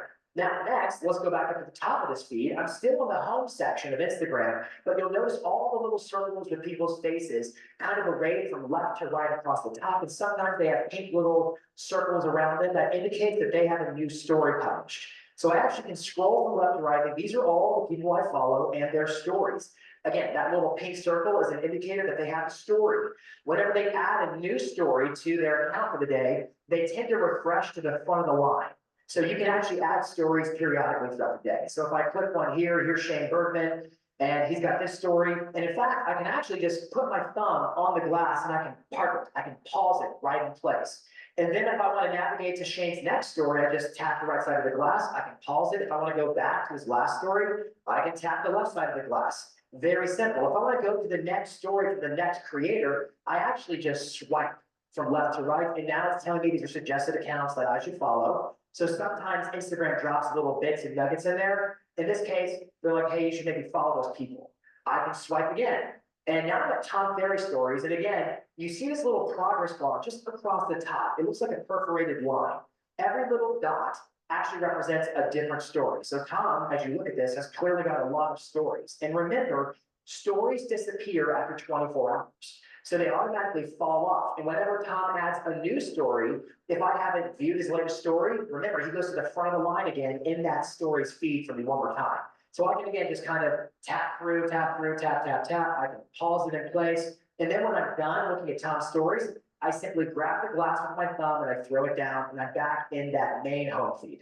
So there's a major incentive to keep adding stories periodically throughout the day because as your followers watch one and then it kind of slides you off the line. When you add another one, you go back to the front of the line. And remember, interaction equals visibility. So every single time they're looking at your stories, they're actually signifying to the algorithm that they want to see more of it. So you're actually, by adding stories all day, every day, you're basically training your audience to prioritize your content in all their respective feeds. Now, our next feed to look at is called the Explore page. It's the magnifying glass, and these are not accounts that I follow. This is suggestions and recommendations from Instagram of what I should look at, and it's kind of more of a mosaic or a grid, less of a feed. So if I hit the magnifying glass, I see all kinds of stuff here. I see reels, photos, and videos, and just stuff that it thinks I might be interested in. And then it's got some tags up at the top, like it's got cozy home. And then it shows me kind of a mosaic or a grid of cozy home, and a lot of it's reels, a lot of it's photos. There's a combination of different types of media, but that's the Explore page. And the Explore page is also where you conduct searches. So I'm gonna go back out of this cozy home, and I can click the search bar, and it shows me my recent searches, but I can also just search for, it says, search cupcake decorated, or search whatever I want. I can search keywords, I can search hashtags, and the Explore page has two primary functions. First, it's how you find content. You can search for it by keywords, by hashtags, and so forth. It's discovery for users. The other major function of an Explore page, though, is actually Instagram's ability to curate or suggest to you what it thinks you might be interested in. So it's you seeking content, but it's also Instagram suggesting content to you. It works in both directions. Now, the last feed to talk about is the Reels feed. It's also the newest feed. So I simply tap that little play icon on our lower menu there in the footer. And it's basically just full bleed vertical videos on Instagram. They're short form vertical videos. And the way I navigate through this section of Instagram is I literally just swipe from bottom to top. And I pull it to the next video, the next video, the next video, the next video, the next video, the next video. The next video, like you get the idea of it's a scroll-based platform, it's a feed, and so attention is so fleeting. We're going to talk about that in terms of how to grab someone's attention right out of the gate because their modality is they are scrolling through content. Now, I can also engage with it. I can heart and like, and I can comment, and I can share, and I can tap to view the caption and interact with the content as if it's a regular post. So there you have it, the 4 major feeds on Instagram. We've got the home feed, the explore page, the stories feed, the reels feed. And the reason we're focusing on those 4 sections is because that's where people may or may not see your content. So we're going to focus our strategy around getting your content seen and discovered by potential viewers, followers, and ultimately clients. Now let's talk about how to actually publish posts, reels, stories, and just how do we make content on Instagram. So first and foremost, let's start with the post. I want to show you the many different ways you can get to setting up a post. There's actually like 3 ways to do it, at least. First one is here I am in the home section, and across that top toolbar, I see a little plus icon. I'm going to tap that plus icon, and I've got options. I can do a post, a story, a reel, or a live. So it's giving me its menu of types of content it can receive from me. Post, stories, reels, lives. There are some other things like shopping and guides that we're not going to cover in this course, but the main core 4 are posts, stories, reels, and lives. And a post could be a video or an image, just so we're clear on it. That's the first way I can access it. I'm going to tap it to go away, and now I'm going to tap on my face in the lower right-hand corner to access my profile. And just like before, in the home section, I can tap that plus button in the top right corner, only it's going to give me some extra options because we're on my profile. Some of them will or won't apply to our conversation today. So I hit that plus icon, and I see reel, post, story, same old stuff. Story highlight because we're on my profile, live, and then some extra goodies in there that we're not going to cover in this course. But that's the second way of being able to post content to Instagram. Now, the last way, the way I probably prefer best, is I tap the home button. I make sure I'm in the home feed again. I'm literally going to swipe from left to right, and then it pulls up sort of a starting point for creating any kind of content on Instagram. So here I am in the studio making videos, and across the very bottom footer, it reads post, story, reel, or live. Those are my 4 main types of content, and this is where I would go to create any of those forms of content. Now, here I am, I'm getting ready to go through the sections of actually making a post. There's going to be 3 different screens we go through, and I'll walk you through each one, but this is where I select my media. A post is multimedia. I can select an image or a graphic, so it could be like a JPEG or a PNG, whatever's in my camera. I can also select a video. So an Instagram post is multimedia. I can also select multiple images or videos and do what's called a carousel through an IG post. So in the middle toward the right-hand side of the screen, there's a little kind of a square over top of the square icon. I'm going to tap that, and I can actually select multiple things. 1, 2, 3. I can select up to 10 different things out of my camera roll, and I can add them as a carousel. So if I did that, and then I tap next, it simply allows me to kind of swipe through each one and see what they are, and then I can modify them. Now I'm going to click back and just discard that, and I'm going to get rid of that and just choose the one. And I also can hit that little expansion icon on the left middle of the screen, and it will make it look a little bit more full bleed or whatever for Instagram. I'm going to tap next, and then this next screen, this is the second screen, is where you can kind of modify or adjust the image. I can change the exposure, I can add filters and play with it a little bit. I'm not going to mess with it now. I'm going to tap next. And then I get to the last screen, which is where I give it a caption. It's where I can tag other users. It's where I can set a location. It's where I can make sure it automatically syncs over to other connected Facebook accounts and pages. This is where I give it all the extra details that support the media itself. So an IG post, it could be an image, it could be a video, or it could be a combination called a carousel. That's an IG post from start to finish. All right, now that's a post. I'm going to swipe over our little toolbar to story, and let's talk about how to do an Instagram story. And this will be a very good training in terms of how to do reels, because you'll find that reels function a lot like story, just in terms of what buttons do what. So first thing to point out to you is that right-hand side toolbar. There's a capital A, a lowercase a little infinity sign, a little layout tool, and then an expansion list. If I tap that big, the capital letter, lowercase a, it actually goes into create mode, where I just have a solid background. And I can do like questions or all kinds of fun little things here. I can tag people. This is just called create mode. And if I want to go back to the last screen, I just hit that little X that's laid over top of the capital A and the lowercase a like so. And then I'm back to the screen.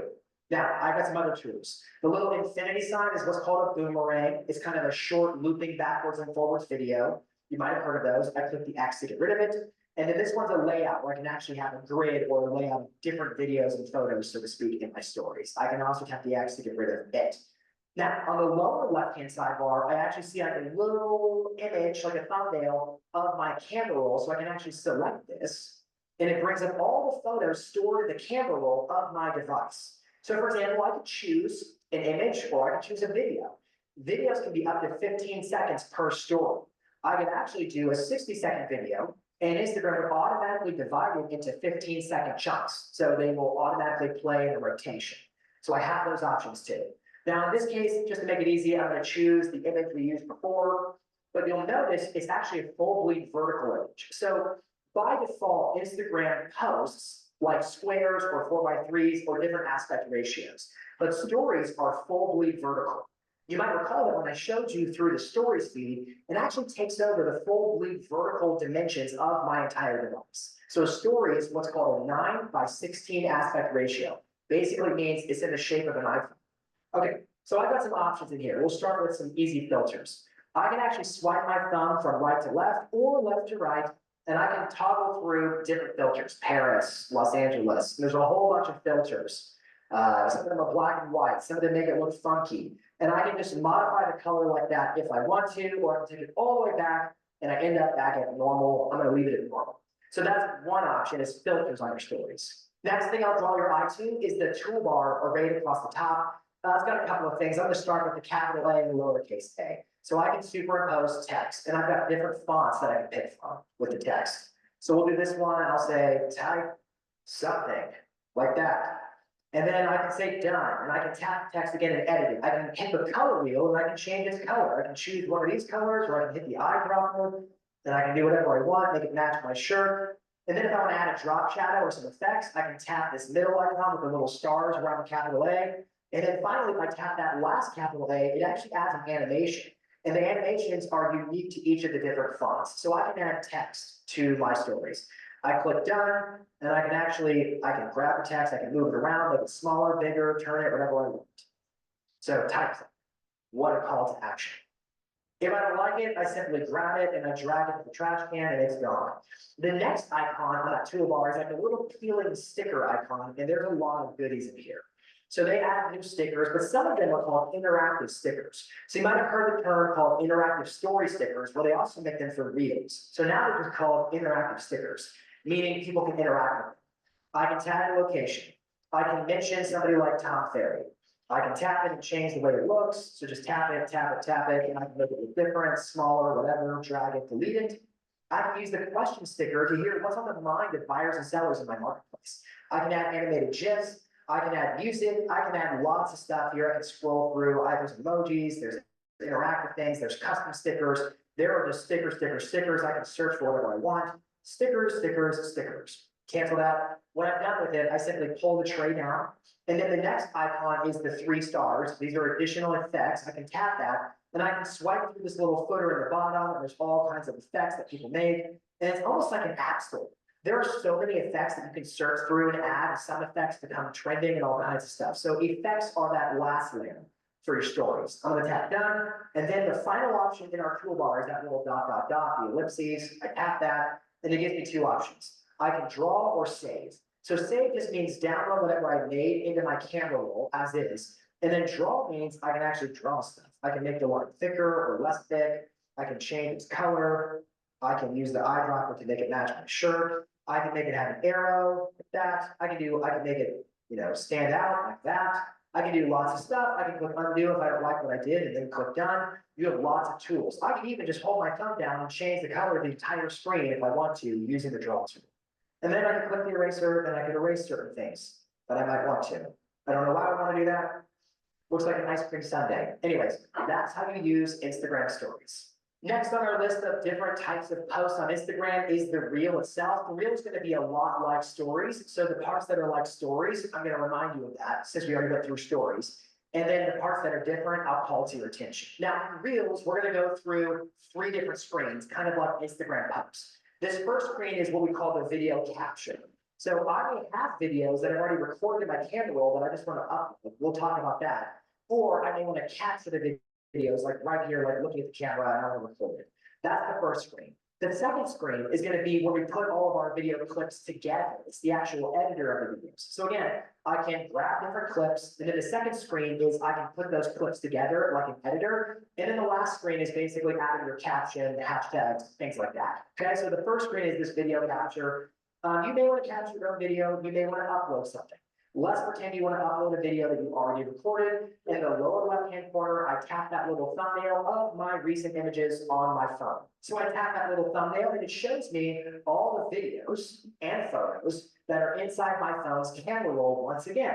So I'm going to grab just a random video. Here's an 11-second video. Maybe I only want 10 seconds. Well, I can trim it to be about 10 seconds long, just like so. It's close enough for both. I mean, 10 seconds on the nose. And then when I'm good with that, I can just say add, and then it adds it into the clips. Now, you don't see it here because I'm still in the creation section. But if I click next, it will show me that I have that clip. And then if I click the back arrow in the top left, I go back to the creation section, and I can just say like, add another clip like this, me talking or whatever. And now I've got 2 clips. And also you see that little pink circle kind of going around. That tells me how much of my available time I'm using up with all my clips combined. We have a 90-second limit. So once again, I tap next, and then I can see my clips, I can click edit clips, and I can actually mess with them, I can reorder them, do whatever I want with them. Okay, let's click done, and then let's go back. Okay, so here we are back in the creator section of making the video clips. Let's look at that right-hand toolbar. I'm gonna give you kind of a quick flyover of what's there. First one there is our sound library. So you can get trending music, trending sounds, whatever, that you can use while you make your videos inside the app. The next one says 1x. I have the ability to speed up or slow down my footage. So I can make a slow motion video or like a hyperlapse video. The next one looks like a grid, and it is. I can choose a layout, kind of like with our Instagram posts, where it's got photos or videos, kind of in different arrangements. The next one looks like a stopwatch, and that was super cool. It's a timer. And so it gives me the ability to say like, hey, I need this clip to only be 3.65 seconds or something random like that. And then it will automatically start and stop on my mark. So it's like a stopwatch. And the last icon there is kind of a square over top of a perforated square. That's so that if I'm doing multiple video clips, I want to make sure I line myself or the subject of my video up with where it left off in the last clip. It can actually kind of show me those together so I can get them to kind of intersect properly so the clips sequence one to the next properly. You may or may not ever use that tool, but those are the tools in the actual video creation section of Instagram Reels. So let's click next and we'll go see our clips together for a second. I click next, and again, I can edit the clips. I can add transitions between the clips. I can reorder the clips. I can trim the clips. I've got a lot of capabilities here in this editor section. I'm going to click done. And then I have another toolbar across the top. I've got a downward pointing arrow to save the video to my device's camera roll. I've got music where I can add trending sounds and trending music. We'll talk more about that later. I've got stars icons where I can add special effects. I can make it look like it's snowing or whatever I want. I've got that same stickers icon that we had before with stories, and I can add subtitles, captions, polls, swipe meters, and all kinds of different interactive elements over top of my Instagram reel. I've got the little squiggly line to draw, and then I can also add text over top of it, and it has the same text options as the Instagram stories. And then finally, I can tap next, and I go to our last screen, the third screen, where I basically polish off the reel itself. Starting with, it says edit cover over top of me, and I can actually choose what's going to be the screen grab that we use for this video.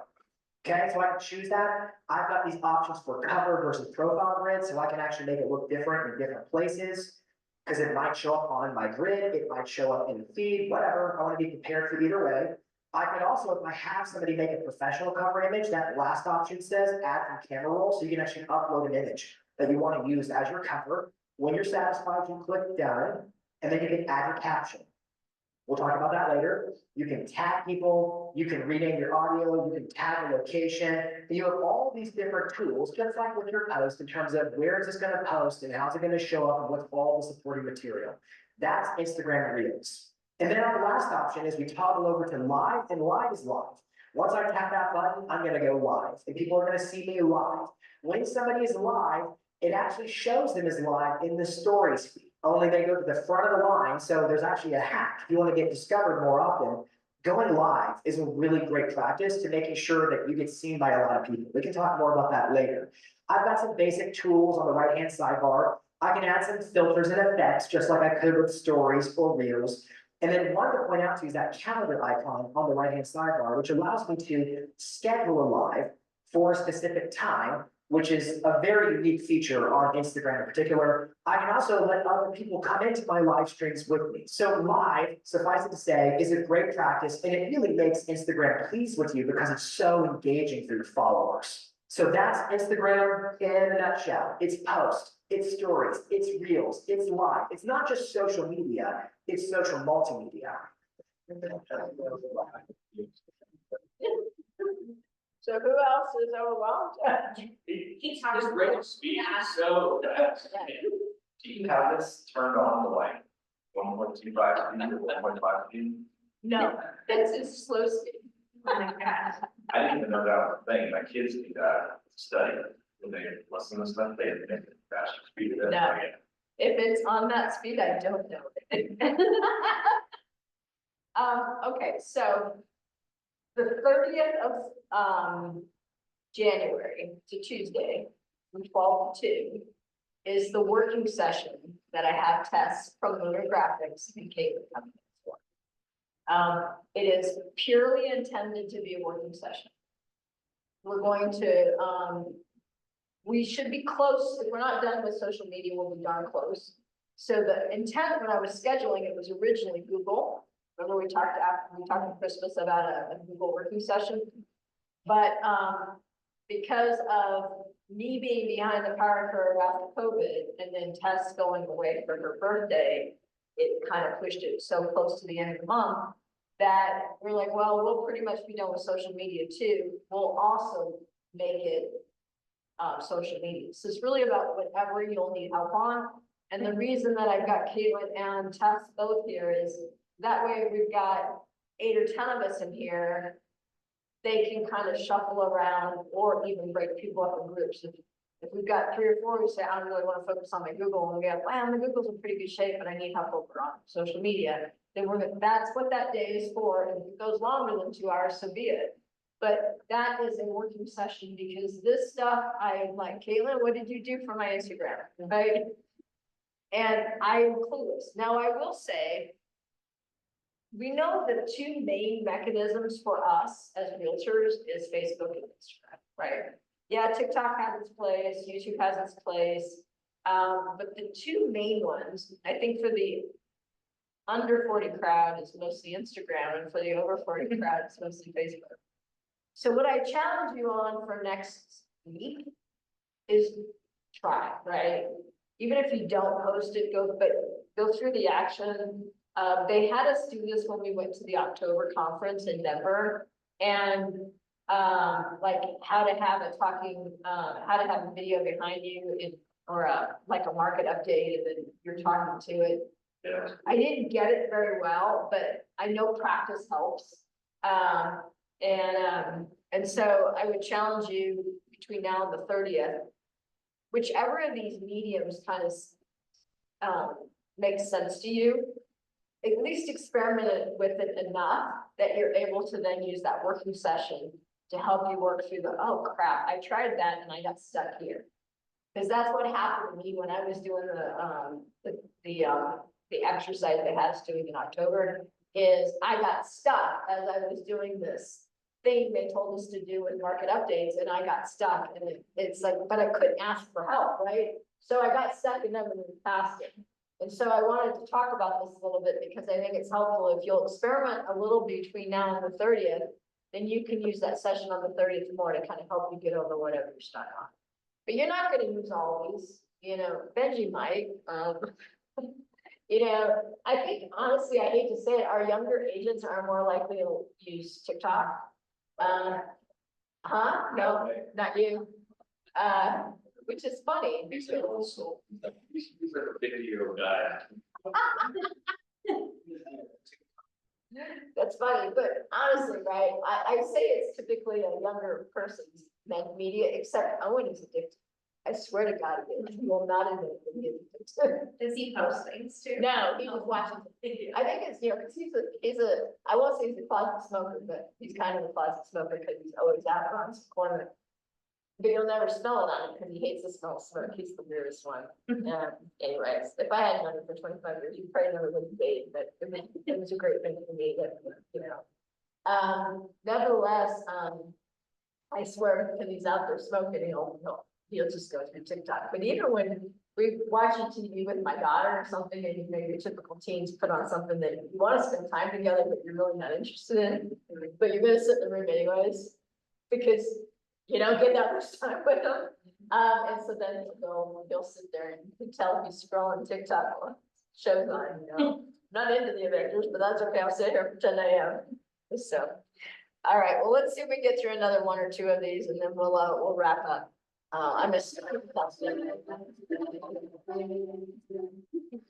Now let's talk about tactics for TikTok. Here's the thing, if you don't understand the platform of TikTok in terms of where your videos and posts may actually show up to be seen and consumed by followers and would-be customers, then again, it's going to be so difficult to develop a strategy that's effective in terms of meeting your marketing objectives. So right now, we're going to do a flyover, an app overview of how does TikTok function. And specifically, I'm going to focus in on where might your content be shown to people, because that's the game. It's all about the feeds. And the first feed for discussion is the For You feed. It's the one everybody talks about. So here we are in our For You feed, the default feed for TikTok. Now, just so you notice, across the footer section here, there's a menu for navigating the app. I've got home, friends, post, inbox, and profile. We're in the home section. And in the home section, the default feed is called For You. Notice the words For You selected in bold at the very top middle of the screen. And all I need to navigate through this feed is I simply swipe, and I swipe, and I swipe, and I swipe, and I swipe, and I swipe, and I swipe. People spend hours swiping through TikTok videos. This is the For You feed. Now, there's also, across that middle top section, another word to select that says Follow. This is a secondary feed where I can actually swipe through the videos of people that I follow, for instance. Now, here's something to note.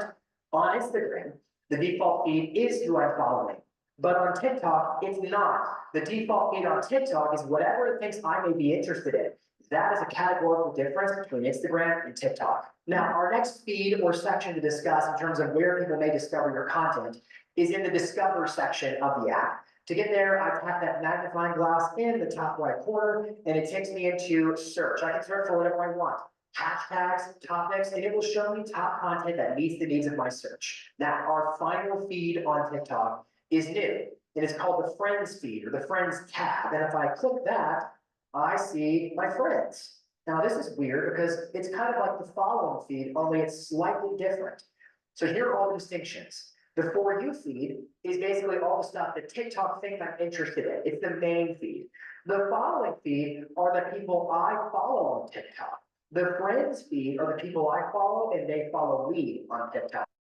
All the feeds work the same in terms of I scroll, I like, I watch, and so forth. They're all the same in that respect. It's just what you see in the feeds that varies. So now it's time to talk about how to actually post stuff on TikTok. And you already guessed it, I'm going to hit that big fat post button to do so. And when I pull that up, I want to point your attention to a couple of things at the very bottom of the screen. It says camera, story, templates, and live. Just like Instagram, right? It's kind of the same design as Instagram. So right now we're set to what's called a camera post. A camera post is a regular TikTok post. And a TikTok post is basically a multi-clip vertical video. That's all that it is. That's what a reel is. So just like Instagram Reels, here on TikTok, we're gonna have the same three screens. First screen is going to be the ability to actually record the video clips. The second section or the second screen is how we edit those clips together. And then the last section is where I give it a caption and the last minute details to polish it off.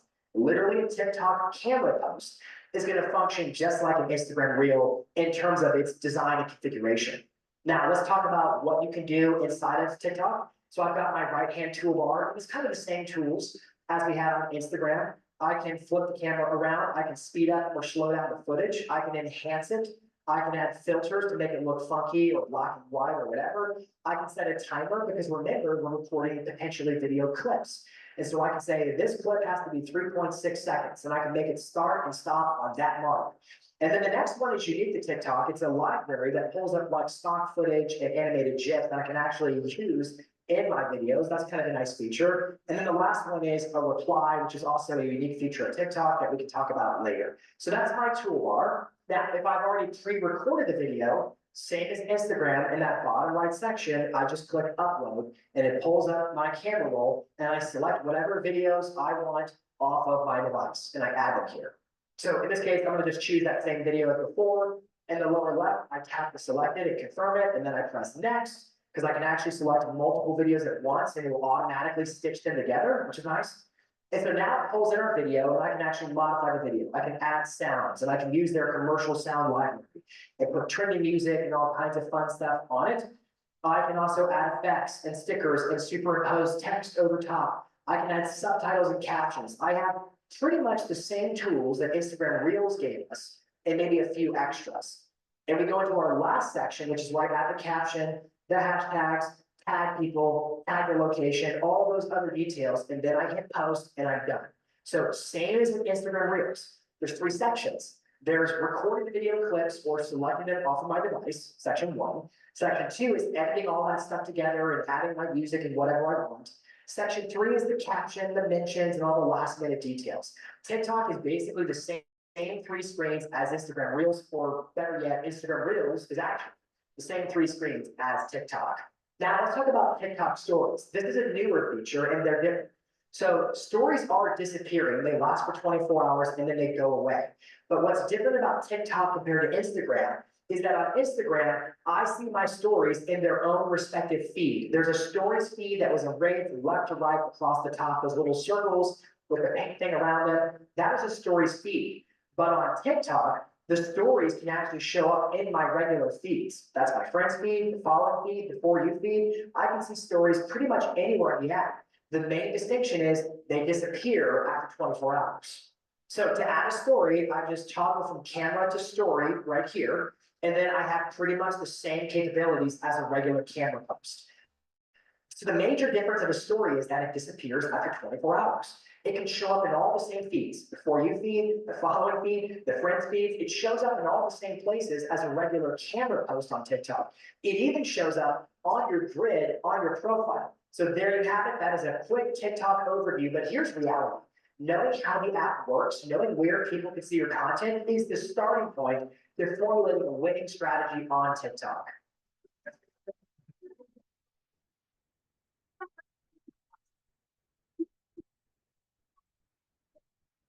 Let's be honest with each other. Facebook's a lot like Amazon in that they just keep rolling out new things they do, new features, new sections. And honestly, at a certain point, there's so much stuff put together on that app, it's really confusing to tell what's what. So what I want to do now is bring clarity to what are the major feeds in which your viewers, your followers, your friends may or may not see your content. Because same as Instagram, same as TikTok, same as any social platform, right? You have to understand where are people seeing my content, because in order for your content to have any kind of a discernible marketing impact, it has to be seen, it has to be consumed. And if you understand the feeds and how they're configured, how they're arranged, then you can understand, okay, I've seen the field, now I know what game to play. So let's dive into Facebook's core feeds. There's going to be a lot of little sections that we don't dive into because it's extraneous detail. Let's dive into the major sections that are going to influence your strategy, starting with the main feed, which used to be called back in the day, your wall. And then they changed the name to a timeline. And then they started calling it the news feed. And then they got too cool for school and they just dropped the news and they simply called it feed, as if they're going to feed you excessive content, which is exactly what they're going to do. So here we are in my app, you see the Facebook icon on the top left, and then it says beneath that, your feed, favorites, recent. So by default, it sets me into my feed. My feed is based upon algorithmic preferences and priorities. We talked about the algorithm already. So simply all I have to do is scroll through and I see a whole mixture of content. I'm sure you're not new to Facebook. I'm sure you've spent loads of time scanning through this app. That's the main feed. However, I want to point out that you can filter the feed to favorites and recent posts to get a chronological order of that entire feed. So that's your feed. It's the main section of Facebook, but it's not the only section where people scroll through or consume content. In fact, there are other feeds, starting with the stories feed. So if you look at my app, the next section says what's on your mind. That's where I can create content. We'll talk about that next. And then it says real, group, live. And then beneath that, it says stories. Stories is selected with a blue underline and it's in blue to kind of signify that I'm looking at my stories. And I can also toggle it to reels. Back to stories, back to reels, and they both scroll from left to right. Here we are again, stories, left to right. So a couple of things to point out. One, reels and stories, just like on Instagram, are full bleed vertical. So they're 9 by 16 tall. That's their aspect ratio. They're fully vertical, but they are arranged in horizontal shelves. So the main feed scrolls from top to bottom. The stories and the Reels feeds on Facebook scroll from left to right. Now, stories on Facebook are the exact same thing as they are on Instagram. Reels on Facebook are also the exact same thing that they are on Instagram, only they display differently in this little shelf versus in a vertical feed. Now, in case you missed the memo, Facebook owns Instagram, so because of that, you're going to see a lot of overlapping common language, common features shared between both platforms, like Reels, like Stories. They can use that same language pattern. And one final feed to discuss is Groups, which is special for Facebook. If I look at my app across that bottom footer in the menu navigation, third from the left, it says Groups. And in the Groups section, let me just kind of show you the configuration. Across the top, it says For You, Your Groups, Discover New Groups, I can make groups. And in the For You section, first and foremost, you see these little squares. These are pinned and shortcutted groups that I spend the most time in. And I've just got like all this content that is basically curated from the various groups I'm a member of that I contribute to and get information from. So I would argue that at the center and core of Facebook, what is special about Facebook is groups. Instagram doesn't have it, YouTube doesn't have it, TikTok doesn't have it, but Facebook has groups. Now, if you're like me, when you use Facebook, groups are a major means of how you consume content. So just think strategically for a moment. What are the groups that you're involved in? How are you adding value to them? Because your content strategy may be very tied to the groups with which you're involved on Facebook. Now, Facebook has so many different types of posting formats. Let's just kind of do a rundown of what they are. So first and foremost, here I am on the home section of my app, and then it says, what's on your mind? And then it's got some like little prompts. I can do a reel or a group or a live. And then it's got like a little photo icon in green to the right of the what's on your mind text field. Now, if I click on the what's on your mind, I can basically write what's called a status update. At the bottom, you see this tray. I'm going to pull it up so we can see all the options. And I can do a photo or a video, I can tag people, a feeling or an activity. I can check into a location. I can go live. I can do what's called a background color, which I'll show you that in a second. I can actually film with my camera a video or a photo inside the app. I can do an animated GIF out of their library. I can basically create a life event, like I got my first job or something like that. I can do a fundraiser to raise money for an event, or I can tag an event. These are all my different options in terms of formats for posting content on Facebook. Facebook's been around for a long time. And so because of that, there's just a lot of different formats for posting content. Now, the original Facebook post was the good old fashioned status update. This is what's on your mind, where it's just a straight up text post.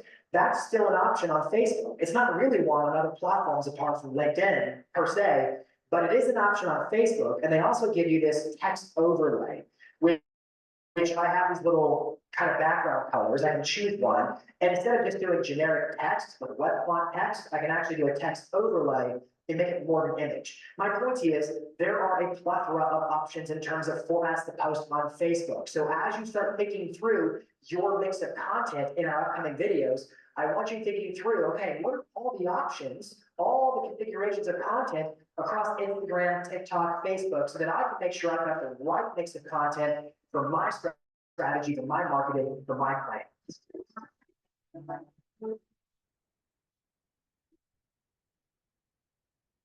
Okay, so I think I'm gonna stop the video there, and maybe it's about 10 minutes till our time's up. And just any comments, questions, things that you guys are, you want us to more of, or you want us to focus on with our working sessions, or anything like that? Are these videos accessible? They are in a, absolutely, no, but they will be under recordings in the classroom. So all of these will go into the classroom. I'll probably get them, I don't know if I'll get them posted tonight or if it'll be this weekend, but I got a post for the, sales meeting the other day and this, and that's again where that classroom comes in. Yeah, it's so fast, you can't follow along. No, I know. I'm pretty familiar with my layout.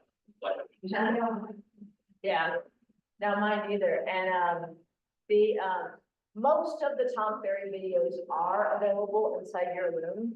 This one though, because I paid for the series, it was like $700. It won't show up in anybody but mine, but when we record these sessions, then that shows up in the classroom. And we'll be putting those in, some of these I may have, I don't know if I'll have Caitlin go in and edit them or just like, you know, learning management system, or just, some system, I haven't figured that out yet, this is also new to us. But the sessions that we're doing with the coach the next 4 to 6 weeks on listings, we're gonna ask them to be buyers, and that'll all be great material for learning management system, so like folks like Jessica, she's not on those calls, but she can still, that's why we're trying to move to the whole Google Classroom thing, is it'll still be there for other agents to be able to use, or like with Crystal and I are coaching or teaching an agent, could be a year from now, and all they need to see that, we can set something towards that, so it's, they just have a unique way of presenting material that I haven't really seen on all these years of doing real estate, and sometimes, it's just understanding the nuts and bolts. It's helpful, so. Okay. It's hard to know what would be valuable content, for me, I don't want to bug people with. I don't know, it's hard for me to overcome. What is it that I would post and how would that be valuable to my clients or to my sphere? I think you've got to start thinking about what kind of questions do you get from clients, right? Those are great questions, though. And so what I mean by that is, do you have, so for instance, I recently had a client ask me to come look at their house. They're a couple of years away from selling, but they're going through divorce. And before they completely take on 2 households, they've agreed to complete some of the projects on the home they know they'll need when they go to sell when the last one graduates high school in a couple of years. So I went and walked that property last week. And then we've got a couple clients in probate. We've got what's going on, just different things. And so if you'll think about what do your clients or your sphere, right? Because a lot of your social media is going to both, because your sphere, 1, they're doing deals, but 2, they're sending people to you that are doing deals. What are they asking you? Are they asking you, hey, how's the interest rates? How's the market looking? Is it a good time to sell? Is it a good time to buy? I swear to God, if you would keep a little, like if you're an Apple person, you've got the notes section, you keep a note for questions you're asked and then use those for your postings, it probably would drive, because you don't want to create stuff right for the sake of creating, or that's not your personality. Yeah. But like for me, I tend to be about highlighting other businesses, highlighting things in the area, or for me, it's motivational on Facebook. I think it's more for me than anybody else.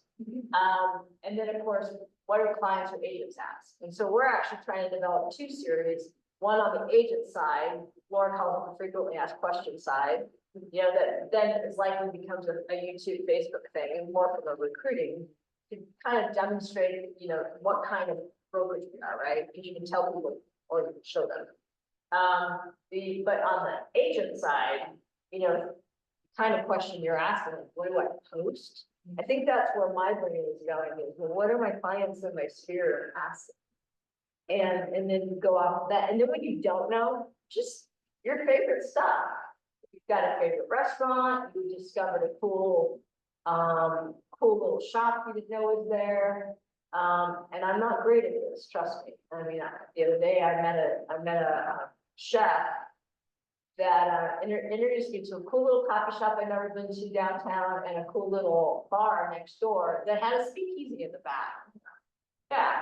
Yeah, those would be great. But did I do anything with them? No. From the Denver thing, he showed us how to do the local highlight. Yeah. So you do a video of like your favorite coffee shop, walking through the video of the coffee shop, and then you put a phone home and put that on the green screen, and you're in the forefront of the video, narrating through the shop. Right. Really cool ways to do one of those. It was. So when we talk about our to-do list, right? After that session, I decided, because Owen and I would like to do more highlights of some of the cool places I could go, or like I'll stop in to get a client sick or had a baby or had a death and set a flower. I'm not a flower person. So I'll tend to go get them a care package. So I had a family recently, I went to the French Kitchen and I got their homemade soups and French bread and cookies and things like that. I made a care package and we took a couple meals to them from the French Kitchen. And it was right about the time we did this training in Denver, and I was like, dang, that would be awesome to do, because it was me shopping for a client and showing a vendor. I mean, what a great way to talk about kind of what kind of agent we are without saying, this is the kind of realtor I am, right? And so I bought for each of our vehicles, I bought the gimbal and a lapel mic to leave in the cars. Because if we have to plan it, it won't happen. But if it's in the car and we're doing errands, we're like, oh, that's right, I'm stopping in, I'm stopping in, Garden of the Gods Cafe, which again has a cool little market. Another place I'm going for care packets. And so, I decided to just keep it in my car. Have we done it? No. So again, those are some of the things that we need to get refocused on, because it's so simple. And again, that's where I'm wanting to use the virtual assistant is I don't mind taping the stuff, but I need it edited. Yeah. And so keep in mind, part of what we're doing with that whole service is I've had Caitlin testing some of the software, the editing software, what to purchase from the brokerage level so that the VA can use it for anyone they're doing editing for, because it allows us to hire kind of the middle tier of social media person versus the higher tier. So that'll be available for all of you guys too, without you having to do your own subscription. So trying to get a little smarter with some of that stuff, because I think in 2024, there should be a lot of us who are adding video to our repertoire, even if it's not as constant as Caitlin, it's not as rare as most of us use it. I couldn't tell you last time, other than recruiting, I couldn't tell you last time I did video. I mean, so. But people will watch them and their engagement goes up and things like that. I think some of the things that I've had Caitlin post for the office are things like in the beginning of the summer, where are all the farmers markets? Like a list of farmers markets. She's found a cool, and so again, make sure you've got our stuff favorited, because you can go in and watch our stuff and you can repost any of our stuff. We don't care. We don't consider it's what you should do, right? So we're not, it's not proprietary. It's there for all of you. So she's put together a events schedule of what's coming up this next month. Because that's all stuff, that's why we got rid of our third-party social media company and came all in-house. So I wanted local content. And so she's creating that. And so you can borrow any of that you want, but it may give you some ideas too, or you may, like I've seen up here in the Tri-Lakes area, we get this newspaper, and every once in a while they'll have a summary of like where all the fireworks are going to be, different things, and I'll take a screenshot of that and send it to Caitlin and she'll make a post out of it. So look for stuff like that. I think, some folks who've got like the cool little puppy or, that kind of stuff catches attention too. We're actually looking for one right now from Coach on our leadership call. We're talking about our recruiting ads. We're talking about what gets people's attention. And he said puppies and snowflakes. And so, of course, one of the things we're trying to get in front of people right now is how much money are you leaving on the table? So he said, see if you can find something where money is being flushed out the toilet. So Caitlin's trying to either find it or create a puppy watching money get flushed out the toilet because of the click rate, right? And so it's kind of funny, the stupid stuff that resonates, but man, if you're gonna throw some money at an ad or something, you definitely want people to stop on it. So, anyways.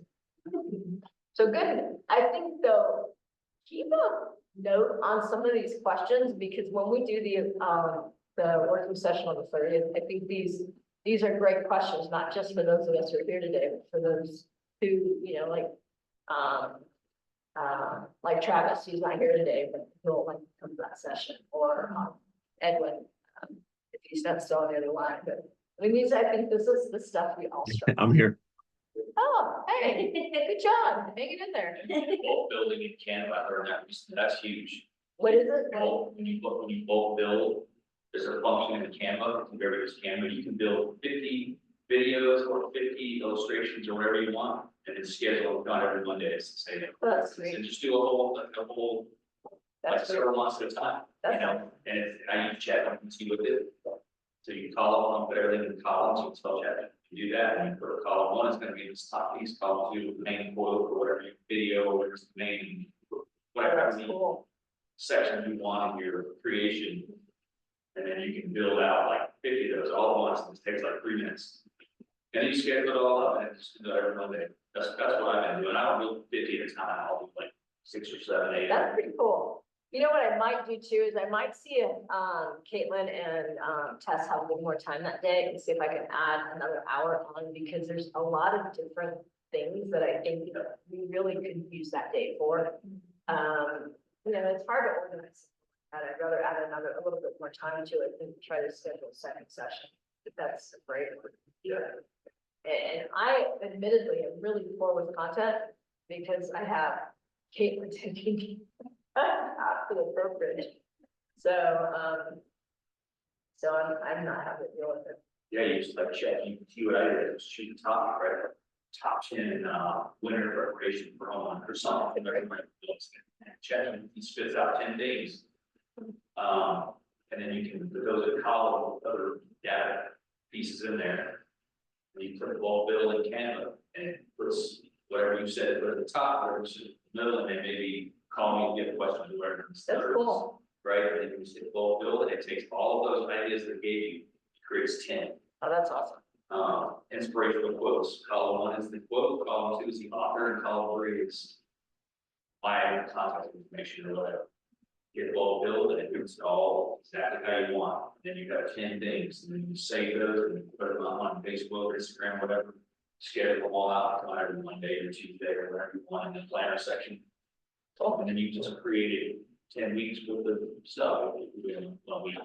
That's cool. I like that. Yeah, and it takes like 5 minutes. Nice. It's not like that. It's not crazy. Done. Yeah. Because ChatGPT pastes all that over in an Excel sheet. And then Canva pulls from the Excel sheet into its creator.